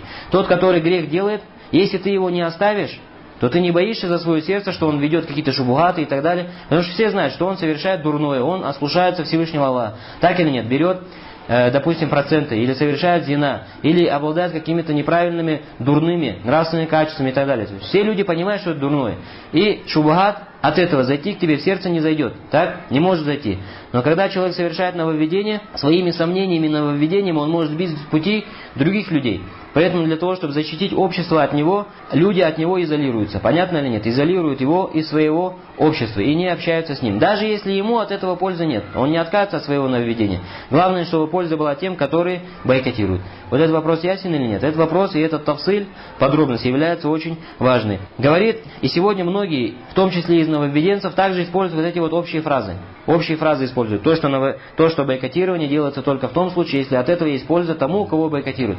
Приводят слова Ибн Каима и других, которые говорят, что бойкотирование подобно лекарству против болезни. Если от этого лекарства излечение приходит, польза есть, так, то его необходимо применять. Имеется в виду польза кому у них? В их словах бойкотируемому. Тому, кого бойкотируют. Если от этого пользы нет, то это необходимо оставить и тому подобные вещи. Так, не учитывая разницу между бойкотированием по вопросам греха и бойкотированием по вопросам чего? Нововведения. И тоже приводят все эти истории с пророком, саллаллаху алейхи вассалям, с Каабом, Ибн Маликом и другими, как довод за свои слова. Понятно или нет? Это, брат, каждый довод должен быть приведен в своем месте и в правильном направлении. Далее говорит, Каля. Далее, значит, на этом завершили вот этот отрезок. Валя тадабару. Он понятен, иншаллах. Далее говорит, валя яби' балдукум аля бей' ибал. А также пусть один из вас не торгует на торговлю другого. Мислю ан якуль лиман арада ан ештари ясиля аби ашара. Что это означает? Не продавай на продажу твоего брата или не покупай на покупку твоего брата. Как, например, если один говорит тому, кто хочет купить товар за 10. Говорит, ана отыка мислю аби тис'a. Я тебе такой же товар дам за 9. То есть приходит, говорит, как твои дела, и так и так. Он говорит, да вот, сейчас только в магазине был, договорился с продавцом, что куплю у него за 10 тысяч, или за 10 реалов, или за 10 того-то, такой-то товар. Он говорит, все, уже договорились? Да, договорились. Давай я тебе за 9 продам. У меня такой же есть, я тебе продам за 9. Такое разрешено или нет? Это является запретным. Торговать на торговлю брата, или продавать на продажу брата. Аулиман арада ан яби'a силя аби ашара. Или наоборот, приходишь к продавцу уже теперь и говоришь, то есть он хочет продать какой-то товар за 10, а на ахудуха минк бихдаша. Ты говоришь, давай я возьму у тебя за 11. То есть смотри, касается кого, как? Продавца, так и покупателя. Покупатель решил купить за 10. Ты ему говоришь, подожди, я тебе продам за 9. Продавец договорился продать за 10. Ты ему говоришь, подожди, я у тебя куплю за 11. То есть что делаешь? Постоянно перебиваешь сделку. Хоть продавцу, хоть покупателю. Говорит, уашбаху залика и тому подобные ситуации. Яни югрихи би алла яштари минахи ау ан яби'a алей. То есть югри обольщает его, чтобы он не продавал своему брату или не покупал у него. Фафихатейни суратейн хасала бей аля бей аль муслим. Вот в этих двух случаях происходит то, что является запретным. Торговля на торговлю брата. Вахуна харрама набию саллаллаху алейхи вассалям залика би каулихи. Пророк саллаллаху алейхи вассалям запретил это в этом нашем хадисе своими словами: «Валя яби' балдукум аля бей' ибал». Пусть один из вас не торгует на торговлю другого. Вада машрут би ан яхсула бейн аль-бай' валь муштари инфисаль ва тарадин. Но это, относительно этого ставится условие, чтобы между торговцем, то есть продавцом, и между покупателем уже произошло расхождение и взаимное согласие. То есть товар еще не перешел в руки, но договориться уже договорились. Так, смотри, если еще не договорились, допустим, базар, 2-3 человека стоят на соседних лавочках. Человек приходит, и все они кричат этому человеку: иди сюда, за 10 продам. Тот говорит: иди, за 9 я тебе продам. Так, в этом проблема есть или нет? В этом проблемы нет. То есть этот хадис, запрет торговли на торговлю брата, не касается чего? Конкуренции, так или нет, на рынке или на базаре или в магазине. Но касается чего? Касается того, когда двое уже договорились о цене и о товаре, и разошлись, после этого запрещено влезать в этот их договор.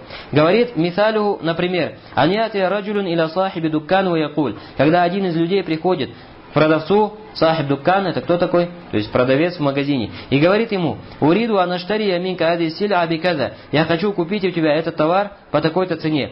Фаятафа салан аля аннаху саяштариха биказа. И двое расходятся, то есть продавец и покупатель договорились на этом и разошлись. Уяттафикан аля си'риха. То есть разошлись после того, как уже договорились относительно цены и самого товара, соответственно. Уартаба куллюн минхума биматтафака алей. И каждый из обоих, то есть и продавец, и покупатель, остались довольными тем договором, на котором они договорились. Фаяти ахар уякуль лиман арада шираага. И тогда приходит посторонний третий и говорит тому, кто хотел купить такой-то товар за такую-то цену: «Ана отика мислюха биакаль мимма тафакта алей». Я дам тебе такой же товар по меньшей цене, чем ты договорился. А уятя лильбая, уякуль, или наоборот, уже приходит к продавцу и говорит: ана аштария минк бисаманин а'ла мимма тафакта алей. Я куплю у тебя этот товар по цене дороже, чем ты договорился с этим покупателем.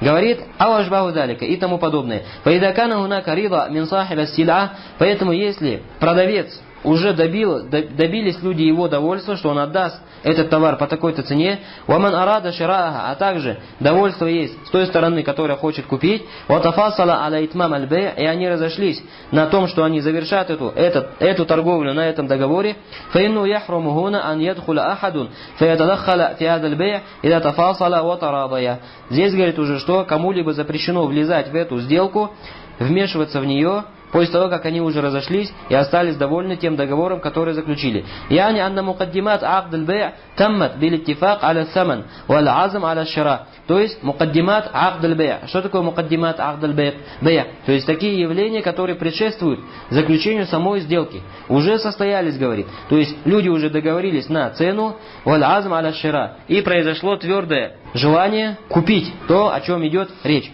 «Фаинну ля яджуз ля ахад ан ядхуля». Здесь говорит уже, что никому не разрешено вмешиваться в эту сделку. «Ванафаму мин хада анну ля баса ан ятадаххала кабла ан янакида хада таради». И отсюда понимается то, что нет ничего страшного, если второй или третий посторонний человек вмешивается в эту сделку еще до того, как произошло взаимное согласие. То есть еще не договорились ни о чем, так или нет. Просто подошел покупатель к продавцу и спрашивает его, расспрашивает, что за товар, какова его цена, почем продашь и тому подобные вещи. Еще ни о чем не договорились, и подходит второй и говорит: я тебе продам дешевле. Говорит: это разрешено или нет? Говорит: это разрешено. То есть, если все еще идет фатратун назар. Что такое фатратун назар? Промежуток времени, в который человек размышляет пока. Продавец не согласился продавать за такую цену, пока размышляет. И покупатель еще не согласился покупать по такой цене, до сих пор размышляет. Или даже если один из них согласился, но второй пока не соглашается. Как, например, один человек переходит из одного магазина в другой магазин. То есть, представь, лавки стоят одна за другой. Подходит, говорит: почем продаешь? За 20. Сейчас я посмотрю, еще цену узнаю, потом подойду. Если дешевле не найду, к тебе подойду. Подходит ко второму: почем продаешь? Должен ли он сказать: подожди, брат, ты уже с первым начал деятельность, иди к нему, все, я уже не вмешиваюсь. Нет, здесь не является чем вмешиванием, так или нет. Человек ни о чем еще не договорился, наоборот, ходит, ищет того, кто продаст ему подешевле, сам стремится найти товар подешевле, ясно или нет? Тот же товар за более дешевую цену. Говорит: фаада ля ба'са бих. В этом случае нет ничего страшного, если ты называешь какую-то цену подешевле или предлагаешь какую-то другую разновидность товара и так далее. Фаюштарату ли тахрим бей'аль муслим аля бей' ахи бима кана фи тафарук бил кауль. Поэтому, говорит, условием запрета торговать на торговлю брата мусульманина является то, чтобы между двумя уже произошло тафарук бил кауль. То есть разъединение, они отошли друг от друга биль-кауль, договорившись на чем-либо. А инфисаль фил-кауль биль-азм аля-шира. Или произошел инфисаль фил-кауль, разъединение в слове биль-азм аля-шира, тем, что они уже договорились продавать. А уль-азм аля-бэй, или наоборот, купить. То есть здесь что имеется в виду, брат? Нам азм аля-шира, то есть договорились, наоборот, купить, а уль-азм аля-бэй, договорились продать. Что значит инфисаль или тафарук биль-кауль? Инфисаль биль-кауль или тафарук биль-кауль, то есть имеется в виду гайру тафарук биль-бадан. Есть понятие тафарук биль-бадан, есть понятие тафарук биль-кауль, когда двое разошлись биль-бадан, телами. Один вообще ушел из этого магазина, но они договорились: завтра я к тебе приду, заберу товар, принесу деньги. Это какое? Что произошло? Тафарук биль-бадан. Они разошлись, эти двое, покупатель и продавец, телами разошлись. А есть тафарук биль-кауль. То есть они разошлись не телами, но словами. В каком смысле разошлись? Все, то есть договорились. Произошло окончательная договоренность произошла. Говорит: «Фаида хасала аль-азм, ваджабу аль-бая ау аль-муштари». Поэтому, если произошло твердое намерение, то есть на покупку или на продажу, и вторая сторона ответила на это твердое намерение тоже своим согласием, «фаинну ля яджуз ат-тадаххуль фи залика», то в этом случае вмешиваться в эту торговлю является чем? Запретным. То есть другая посторонняя сторона вмешиваться в этот вид торговли уже не позволяется ей, так не должна. Мисалю залика маджа фи каули наби саллаллаху алейхи вассаляма. И подобные же встречаются в словах пророка саллаллаху алейхи вассаляма: ла яхтубу раджулю аля хидбати ахихи. Пусть человек не сватается на сватовство своего брата. Здесь то же самое. Говорит, этот хадис приходит, где у нас у Бухари и Муслима со слов Ибн Умара. Фаинналь мар'a ида тақаддама иля ахадин хатибан. Говорит, если человек пришел к какой-либо семье, так и посватался какой-либо девушке, «Васами аби фулян минан нас», и кто-либо из людей услышал об этом, самиа анна фулянан хатаба, то есть услышал, что такой-то человек уже посватался на дочь этого человека, который есть в этой семье, фаин радду алей биррида, фаинну ля яджуз ли ахад, мимман алима аннум аджабух, вараду бих, ан яти ва якуль. Говорит, и если ему дали ответ какой? Дали ответ согласия, то никому не разрешается, если он об этом знает, что ему ответили согласием, приходите говорить, ана уриду ибн таком. Я тоже хочу жениться на вашей дочери. Так, значит, что ты отсюда понимаешь? Смотри, человек пришел к какой-либо семье, подошел к отцу или к брату и так далее, то есть к вали, девушке, и сказал, я хочу посвататься к твоей дочери. Так, если произошел отказ, сказали, нет, мы за тебя свою дочь отдавать не будем. Проблема есть, если придет второй и будет свататься к этой дочери или нет. Никакой проблемы нет. Потому что здесь уже как такового сватовства нет. Сватовство прекратилось. Так или нет? Не произошло. Это, в этом проблемы нет. Второе, если ему ответили согласием. Все, мы согласны тебе выдать нашу дочь. Может ли теперь второй подойти и сказать, смотрите, я повыше, я покрасивее, я побогаче, я познающий, я поправедней. Можно так сказать, я побогобоязненней. Нет, такого уже делать нельзя, потому что первому ответили чем? Согласием. Вот это понятно или нет? Третье, если они размышляют, взяли время размышлять, это другой вопрос. Говорит, «Лякин кабля ан юджибуху биррида, лаху ан ядхуля кахатиб минан хуттаб». Но до того, как ему еще ответили биррида, то есть чем? Согласием, то второй может что сделать? Прийти как другой жених, то есть как второй жених, тоже посвататься. И подобная же параллель приходит в нашем вопросе. Пусть один из вас не торгует на торговлю брата. Сказал пророк, саллаллаху алейхи вассалям, «Вакуну ибадаллахи ихвана». Знаешь, вот этот вот блок также разобрали. «Ля яби балдукум аля би ибал». Ясно, что подразумевается под этим. Теперь другой блок. Говорит пророк, саллаллаху алейхи вассалям, «Вакуну ибадаллахи ихвана». И будьте, о рабы Аллаха, братьями. Ай хакаку ухуат ад-дин, то есть не имеется в виду нам. Говорит, имеется в виду хакаку ухуат ад-дин, то есть притворите в жизнь религиозное братство. Изкаль Аллах азза ва джаль, ведь Всевышний сказал, «Валь му'минуну валь му'минату ба'дуhum ауля'у ба'д». И верующие мужчины и женщины являются друг другу покровителями, являются друг другу друзьями или братьями. «Вакаля иннамаль му'минуна ихва». И также Всевышний сказал, поистине верующие являются братьями. Суммакаль, затем пророк, саллаллаху алейхи вассалям, сказал, «Аль-муслиму ахуль муслим ля язлимуху». Значит, вот этот вот блок ясен, «Вакуну ибадаллахи ихвана», что означает? То есть, притворите в жизнь религиозное братство. Далее. Потом пророк, саллаллаху алейхи вассалям, сказал, один мусульманин является братом другого мусульманина. А что это означает? Идет разъяснение. Что означает, один является братом другому? То есть, ля язлимуху, во-первых, не должен причинять ему несправедливость. Яни, что это означает, говорит, ля язлимуху фи малихи, ва ля язлимуху фи ардихи, ва ля язлимуху фи ахли, то есть не причиняет ему несправедливости относительно его имущества, относительно его чести, относительно его семьи, ва ля язлимуху фи айи амрин, ихтасса бих. Так, и не причиняет ему несправедливость ни в каком проявлении, которое бы касалось лично этого человека. Баль ядилю ма, наоборот, соблюдает с ним справедливость. Ва якуну халифатаху фи малихи ва ахли ва ирди, и является его халифа, кто является его наместником относительно его имущества или семьи или чести. То есть, если человек оставил другому на хранение деньги, или уехал куда-либо и попросил присматривать за его домом, например, или за его имуществом и так далее. Говорит, его сосед или его знакомый должен быть кем? Проявлять религиозное братство и быть ему халифой, то есть заменить его в этом деле. Так, что касается семьи, то есть если человек уехал куда-либо, также попросил присматривать зачем? За детьми, за семьей, чтобы помогал им, если что-то случится, если что-то сломается, помог им, если, как называется, закончится еда, чтобы принес им и тому подобное. Это тоже называется чем? Воплощением религиозного братства. Говорит, и то же самое относительно чести. То есть один защищает честь второго.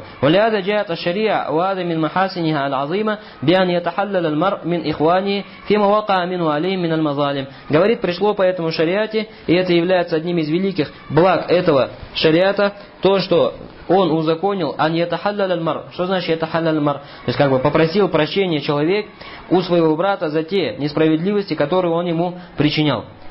وقد ثبت في الصحيح أن النبي صلى الله عليه وسلم قال, как говорят же, то есть приходят такие фразы, допустим, человек куда-то уезжает в далекое путешествие, допустим, что собрал людей и говорит, братья, если я вам кому-то несправедливость причинил или про кого-то что-то дурное сказал, то прошу меня простить. Это что называется? Тахаллюль. То есть просьба о том, чтобы люди простили тебя перед таким событием, которое, возможно, ты из него не вернешься. Или человек перед смертью часто тоже так делает, так или нет? Говорит, это является узаконенным в религии. Пришло, говорит, от пророка, саллаллаху алейхи вассаляма, в достоверном сборнике: «Ман канат лаху мазлима ли ахи мин ирдихи ау шей». Говорит, если кто-либо причинил несправедливость другому относительно его чести или что-либо другое, фальятахаллалху минху льем кабля ан ла якуна динарун валя дирхам, то пусть попросит прощения у него сегодня, пока не придет день, в котором не будет ни динаров, ни дирхамов, то есть не будет денег. Говорит нам, этот хадис приходит у Бухари со слова Абу Хурайры. Что такое мазлима? Бикасриллям.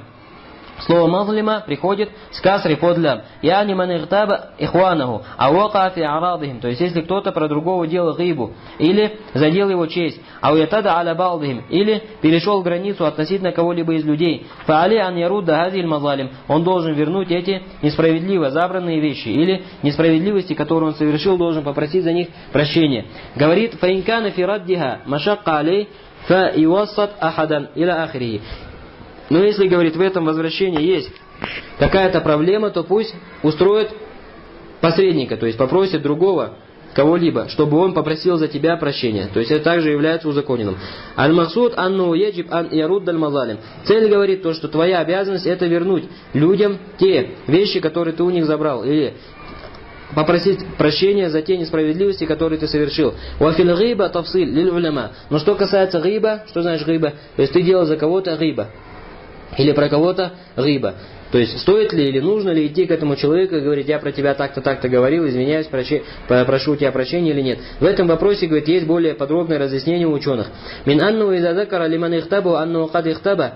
Говорит, если, то есть в чем заключается эта подробность? То есть, если человек упомянет тому, про которого он делал гиба, что он делал про него гиба, вада юадди иля хусуль муназаа ва мушакка фи ихбари би гибати ия ва талаби тахлили. И вот это вот сообщение о гибе и просьба о прощении приведет, например, к муназа и мушакка, наоборот, к спорам и к дурному отношению, фаинну ятрук хазаль ихбар, то он не должен об этом сообщать. То есть, иногда бывает так, что если придешь к человеку и будешь говорить, что я про тебя делал гиба, так или нет, то есть это не исправит положение людей, наоборот, приведет к чему? Наоборот, приведет к разрыву отношений. То есть человек не знал, что ты делал про него гиба, а ты пришел и начал ему сообщать, что ты делал про него гиба. Это, наоборот, говорит, приводит зачастую к порче отношений. Говорит, если это будет так, фаинну ятрук хазаль ихбар, то нужно оставить это сообщение, не нужно идти и сообщать ему об этом. Но достаточно ограничиться чем? Много просить прощения за этого человека и много делать за него дуа. То есть кто за кого прощения просит? Ахмад сделал гибу про Усмана, допустим, так, Ахмад сделал гибу про Усмана. Ахмад боится идти к Усману и сообщить ему, что он про него делал гиба, чтобы не порвать с ним отношения. Что он, говорит, должен сделать? Ахмад должен за Усмана делать больше дуа, чтобы Аллах его простил, и делать что? Вообще любого дуа за него, о благоденствии, в имуществе, в детях, тому подобное, в знании, времени и так далее. Ясно или нет? То есть ты, который сделал гибу, должен просить прощения за того, за кого ты делал гибу, чтобы Всевышний Аллах Субхану простил ему грехи и так далее. Говорит, то есть для чего это делается? Для того, чтобы, говорит, ля алла анташфа алаху фи такфир гибатихи ау иннейль минху. Может быть, это станет ему заступничеством в судный день за его гибу, то есть удалиться посредством этого его гиба, и то, что ты делал, аннейль минху, то есть как бы затронул честь этого человека. Фальмустахаб ан ятахаллал аль-мар мин зульмихи фи ирдихи ау малихи. Поэтому это является желательным действием, чтобы человек попросил прощения у людей за несправедливости, которые он причинял относительно их чести или имущества, фаякулюля, и сказать: ана ахдату фи хаккика халлильни, я ошибся относительно тебя или совершил ошибку или проступок относительно тебя, прости же меня. Говорит, а тот, у кого просит такого прощения, ему является желательным что сделать? Простить этого человека. И не должен подробно рассматривать, что конкретно ты про меня говорил, так или нет, как конкретно ты перешел относительно меня границы и так далее. Но ему желательно сказать: то есть допросить тебя Аллах и просить тебе то, что ты сделал. А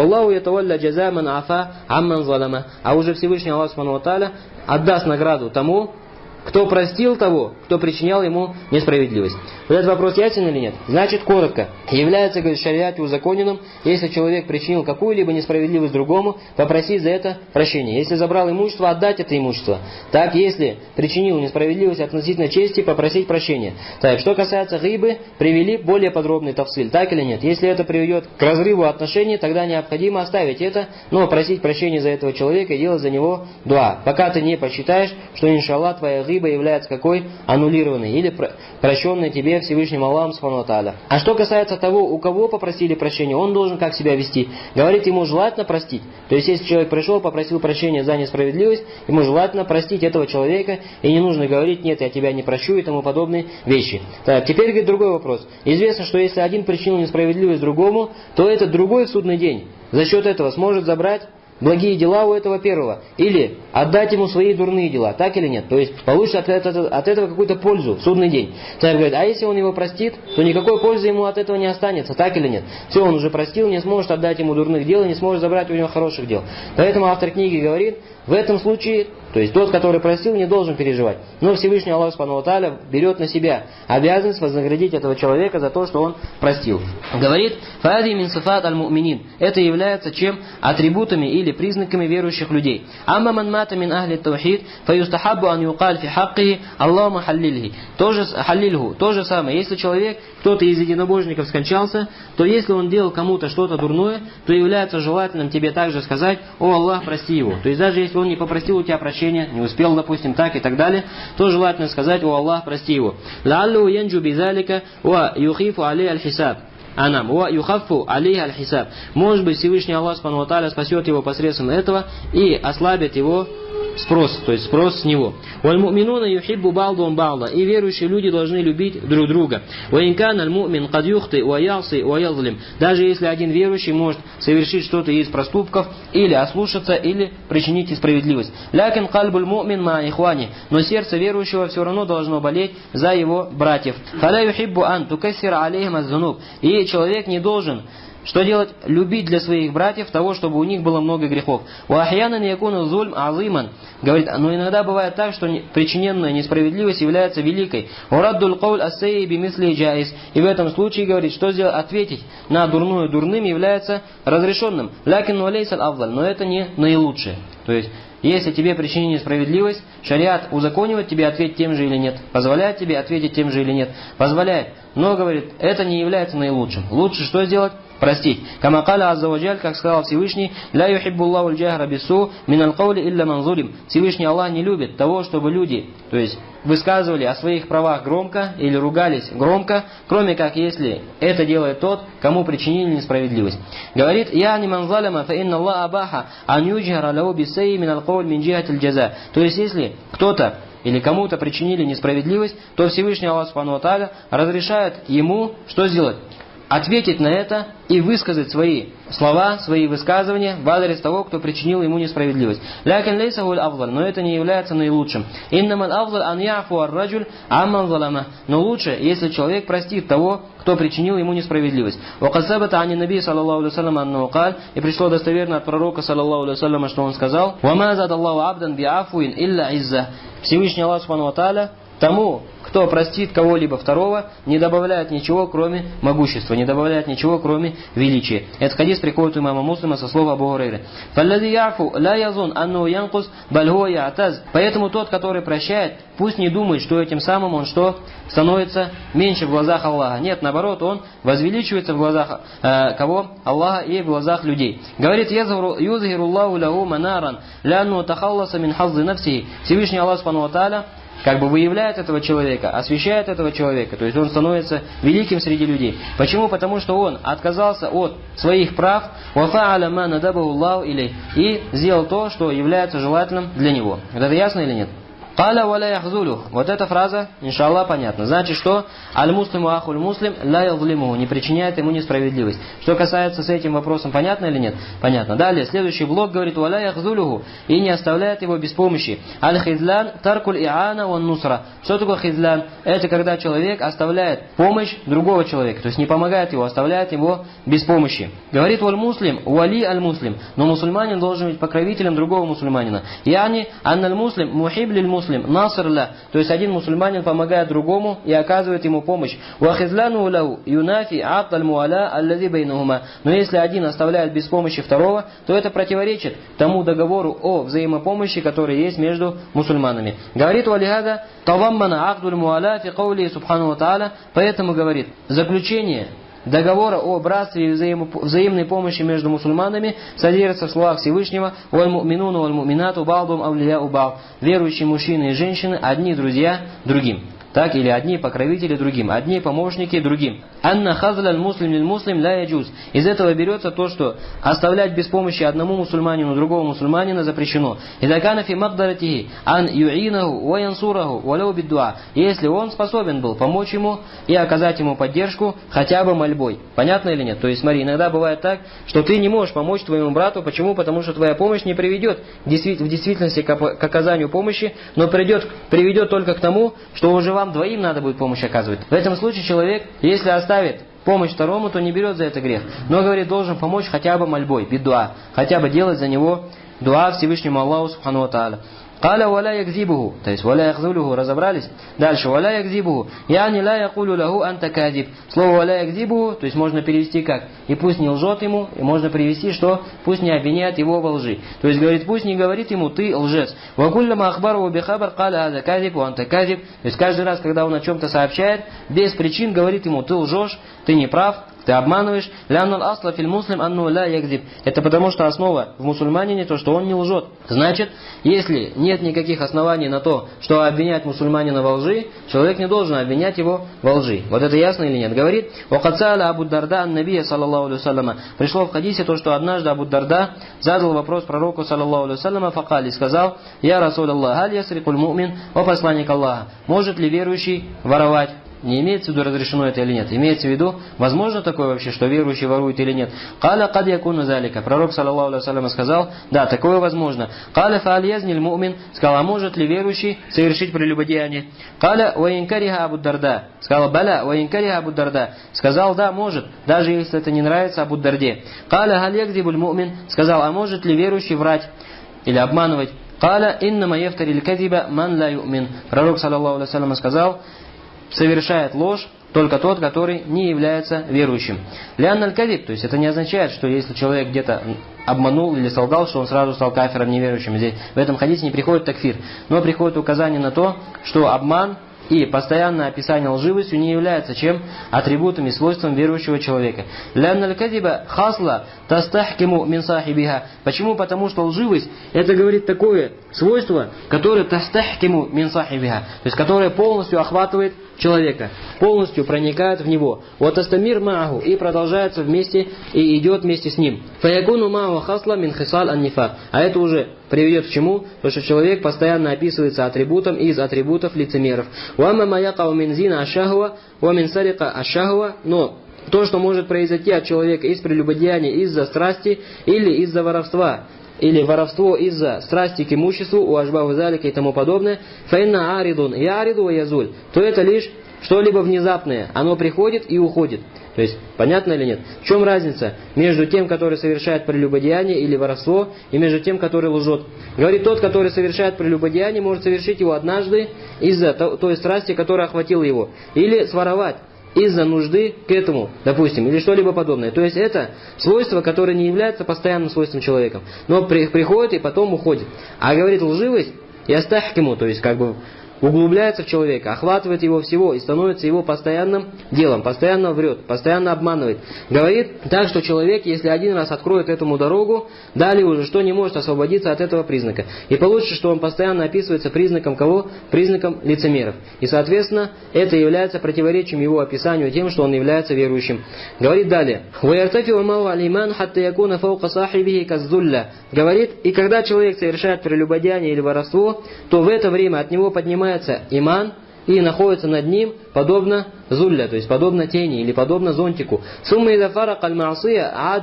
И потом, когда человек оставляет грех, вера возвращается в него. То есть как это пришло в одном из хадисов. Если человек совершает прелюбодеяние, то его вера выходит из него и становится над ним как тень, то есть как что? Как зонтик. Когда человек прекращает грех, то возвращается к нему его вера. Видишь, а что касается лживости, то лживость не прекращается, то есть является чем? Постоянным свойством человека. Видишь, говорит, а что касается лживости, то если человек продолжает ее совершать, то она, говорит, в конце концов приводит его к чему? Или аль-фуджур, к распутству. Аль-фуджур яхди иляннар. А уже распутство, что делать, ведет человека к огню. Как это пришло в хадисе Ибн Мас'уда у Бухари и Муслима. И лживость ведет к распутству, а распутство ведет к огню. Поэтому слова пророка саллаллаху алейхи вассаляма здесь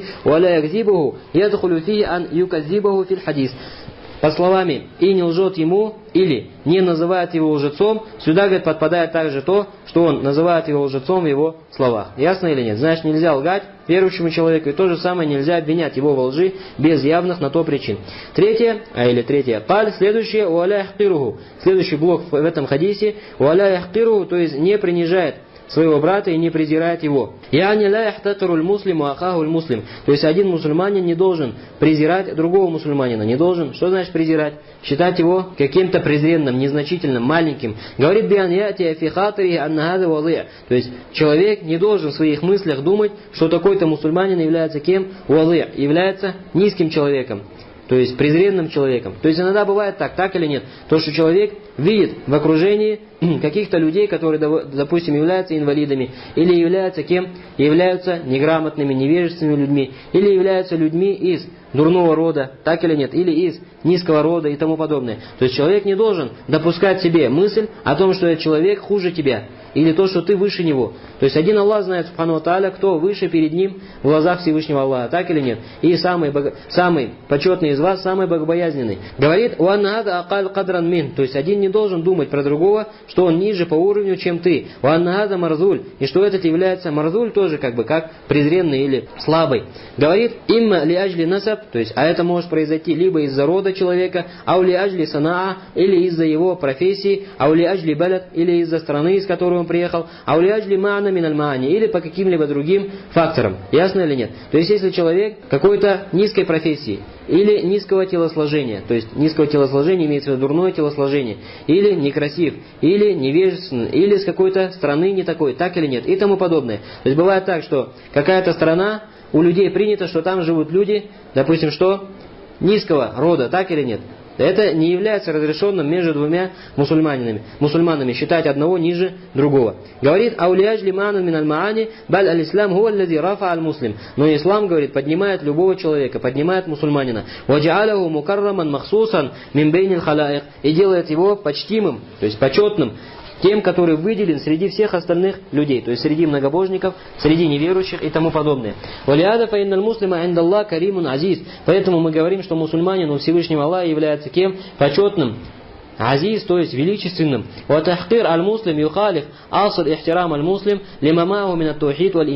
почему Всевышний Аллах Субхану ва Тааля и его посланник запретили презирать мусульманина, чтобы один презирал другого? Потому что это противоречит тому, что мусульманин из-за обладания единобожием и верой является кем? Величественным. То есть достаточно тебе того, что этот мусульманин является мусульманином, и он является единобожником и описывается верой. Так или нет? Для того, чтобы не презирать его. То есть описание единобожием и веры уже поднимает этого человека на великий уровень уважения. Говорит фабадануль муслим яхмилу акидат ат-тухид. Ведь этот мусульманин, его тело несет в себе акидат ат-тухид, то есть убеждение единобожия, ва хуснул зан билляхи та'аля, и хорошую мысль о Всевышнем Аллахе, ва ма'рифа билля, и знание о Всевышнем Аллахе, ва ильмун билля, бихасма инду миналь ислам валь иман валь ильм, а также несет в себе знание о Всевышнем Аллахе и тому подобное. И это высоко настолько, насколько высок ислам и иман и знание человека. Вада ямбаги маху алла юхтакар. Поэтому, говорит, все эти свойства приводит к тому, что нельзя презирать такого человека. Но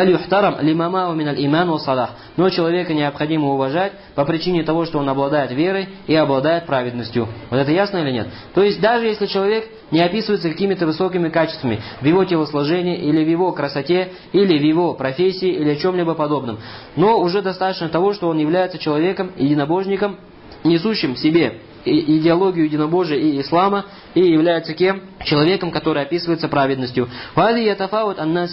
И люди в этом разнятся. То есть одни выше в этом, чем другие. Но можно ли сказать, что один может презирать второго, если у того вера или праведность, или единобожие на низком уровне, то есть ниже, чем у других, допустим.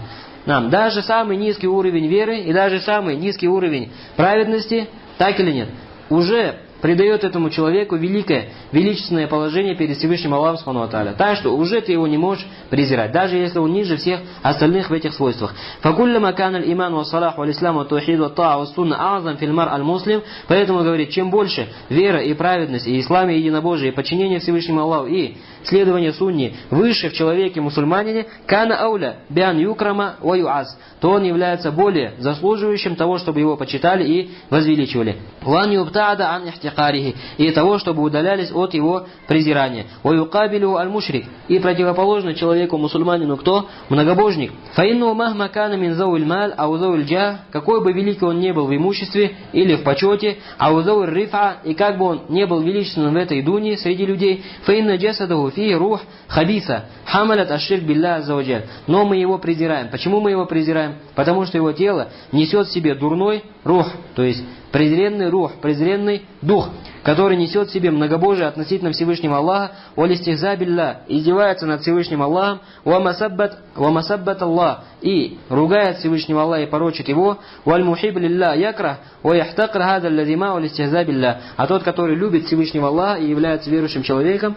презирает таких людей, которые Всевышнего Аллаха порочат и не веруют в него. Ваннейль мин Аллах, и те, которые пытаются что сделать? Опорочить Всевышнего Аллаха Субхану ва Тааля. Ваддиа аш-шарик мааху, и те, которые призывают или заявляют о том, что у Всевышнего Аллаха Субхану ва Тааля есть сотоварищ. Вот этот вопрос ясен или нет? То есть за что ты не презираешь мусульманина? Только за то, что он уже описывается верой, исламом, единобожием и так далее. А за что ты презираешь многобожника? Потому что он несет в себе неправильную идеологию, несет в себе издевательство над Аллахом, его порочение и ругание, так или нет? Несет в себе убеждение о том, что у Всевышнего есть сотоварищи и тому подобное. Этого уже достаточно, чтобы его презирать. Даже если этот многобожник является великим в своем имуществе, в своем владении, является каким-то важным, высокопоставленным человеком и тому подобное. Все это, что на это не обращается внимания, достаточно нам того, что он является многобожником. Далее говорит, «Каля ат-таква хахуна». Следующая фраза в хадисе. Пророк, саллаллаху алейхи ва саллям, сказал: богобоязненность здесь. Ва ашара иля садрихи саляса маррат. И после этого указал на свою грудь трижды. Лянна таква махаллюха аль-кальб. Это потому, что богобоязненность, ее место в сердце. Каля, далее пророк, саллаллаху алейхи ва саллям, сказал: бихазби мри'ин мин аш-шар ан яхкара ахаху аль-муслим. Достаточно человеку зла, если он презирает своего брата мусульманина. Куллюль муслим аля аль-муслими харам. Почему этого достаточно? Потому что, презирая мусульманина, этот человек, хочет или не хочет, унижает и понижает такие великие вещи, как иман, ислам, единобожие и так далее. Ясно или нет? То есть он не считает единобожие, иман и ислам чем-то важным, который бы поднял человека, которого он презирает. Считает, что эти вещи, несмотря на то, что они присутствуют в человеке, не поднимают его и не возвеличивают его. То есть этим самым он презирает не просто мусульманина, но он презирает сами эти понятия: ислам, единобожие, иман и так далее. Поэтому пророк, саллаллаху алейхи ва саллям, сказал: достаточно человеку зла, если он презирает своего брата мусульманина. Куллюль муслим аля аль-муслими харам. Каждый мусульманин является запретным для другого мусульманина. Что значит запретный для другого мусульманина? То есть дамуху, амалуху, ирдуху, его кровь, его имущество, его честь. Фадамуль муслим харам ан юсфака бигайри хак. Говорит, запрещено проливать кровь мусульманина без права. Вакадалика малю харам ан юхаза бигайри хак. А также имущество мусульманина запрещено забирать его без права. Вакадалика ирду харам ан юналя мину бигайри хак. А также честь мусульман запретно. То есть никто не имеет права посягать на честь мусульман без права. Фаннейль мин арад аль-муслимин бил гиба он намима. Поэтому тот, который посягает на честь мусульман посредством совершения гибы или сплетен, а вот тасарруф фимал аль-муслим бигайри изнихи, или посягает на имущество мусульманина тем, что он пользуется им или использует его без права, или без, точнее, разрешения этого мусульманина, а улиатида аля шеймин амляки, или переходит границы, совершает преступление относительно какого-то имущества или владения мусульманина, ваказалика лиатида аля дамихи ва аля азамуху, а также приступает граница относительно крови мусульманина, что является наиболее великим. Хаза куллю харам. Все это является запретным. Значит, самая запретная кровь, имущество или честь, кто скажет? Самая запретная кровь. И шариат, говорит, устанавливает это дело среди мусульман, то есть запрещает одному посягать на кровь, имущество или честь другого. То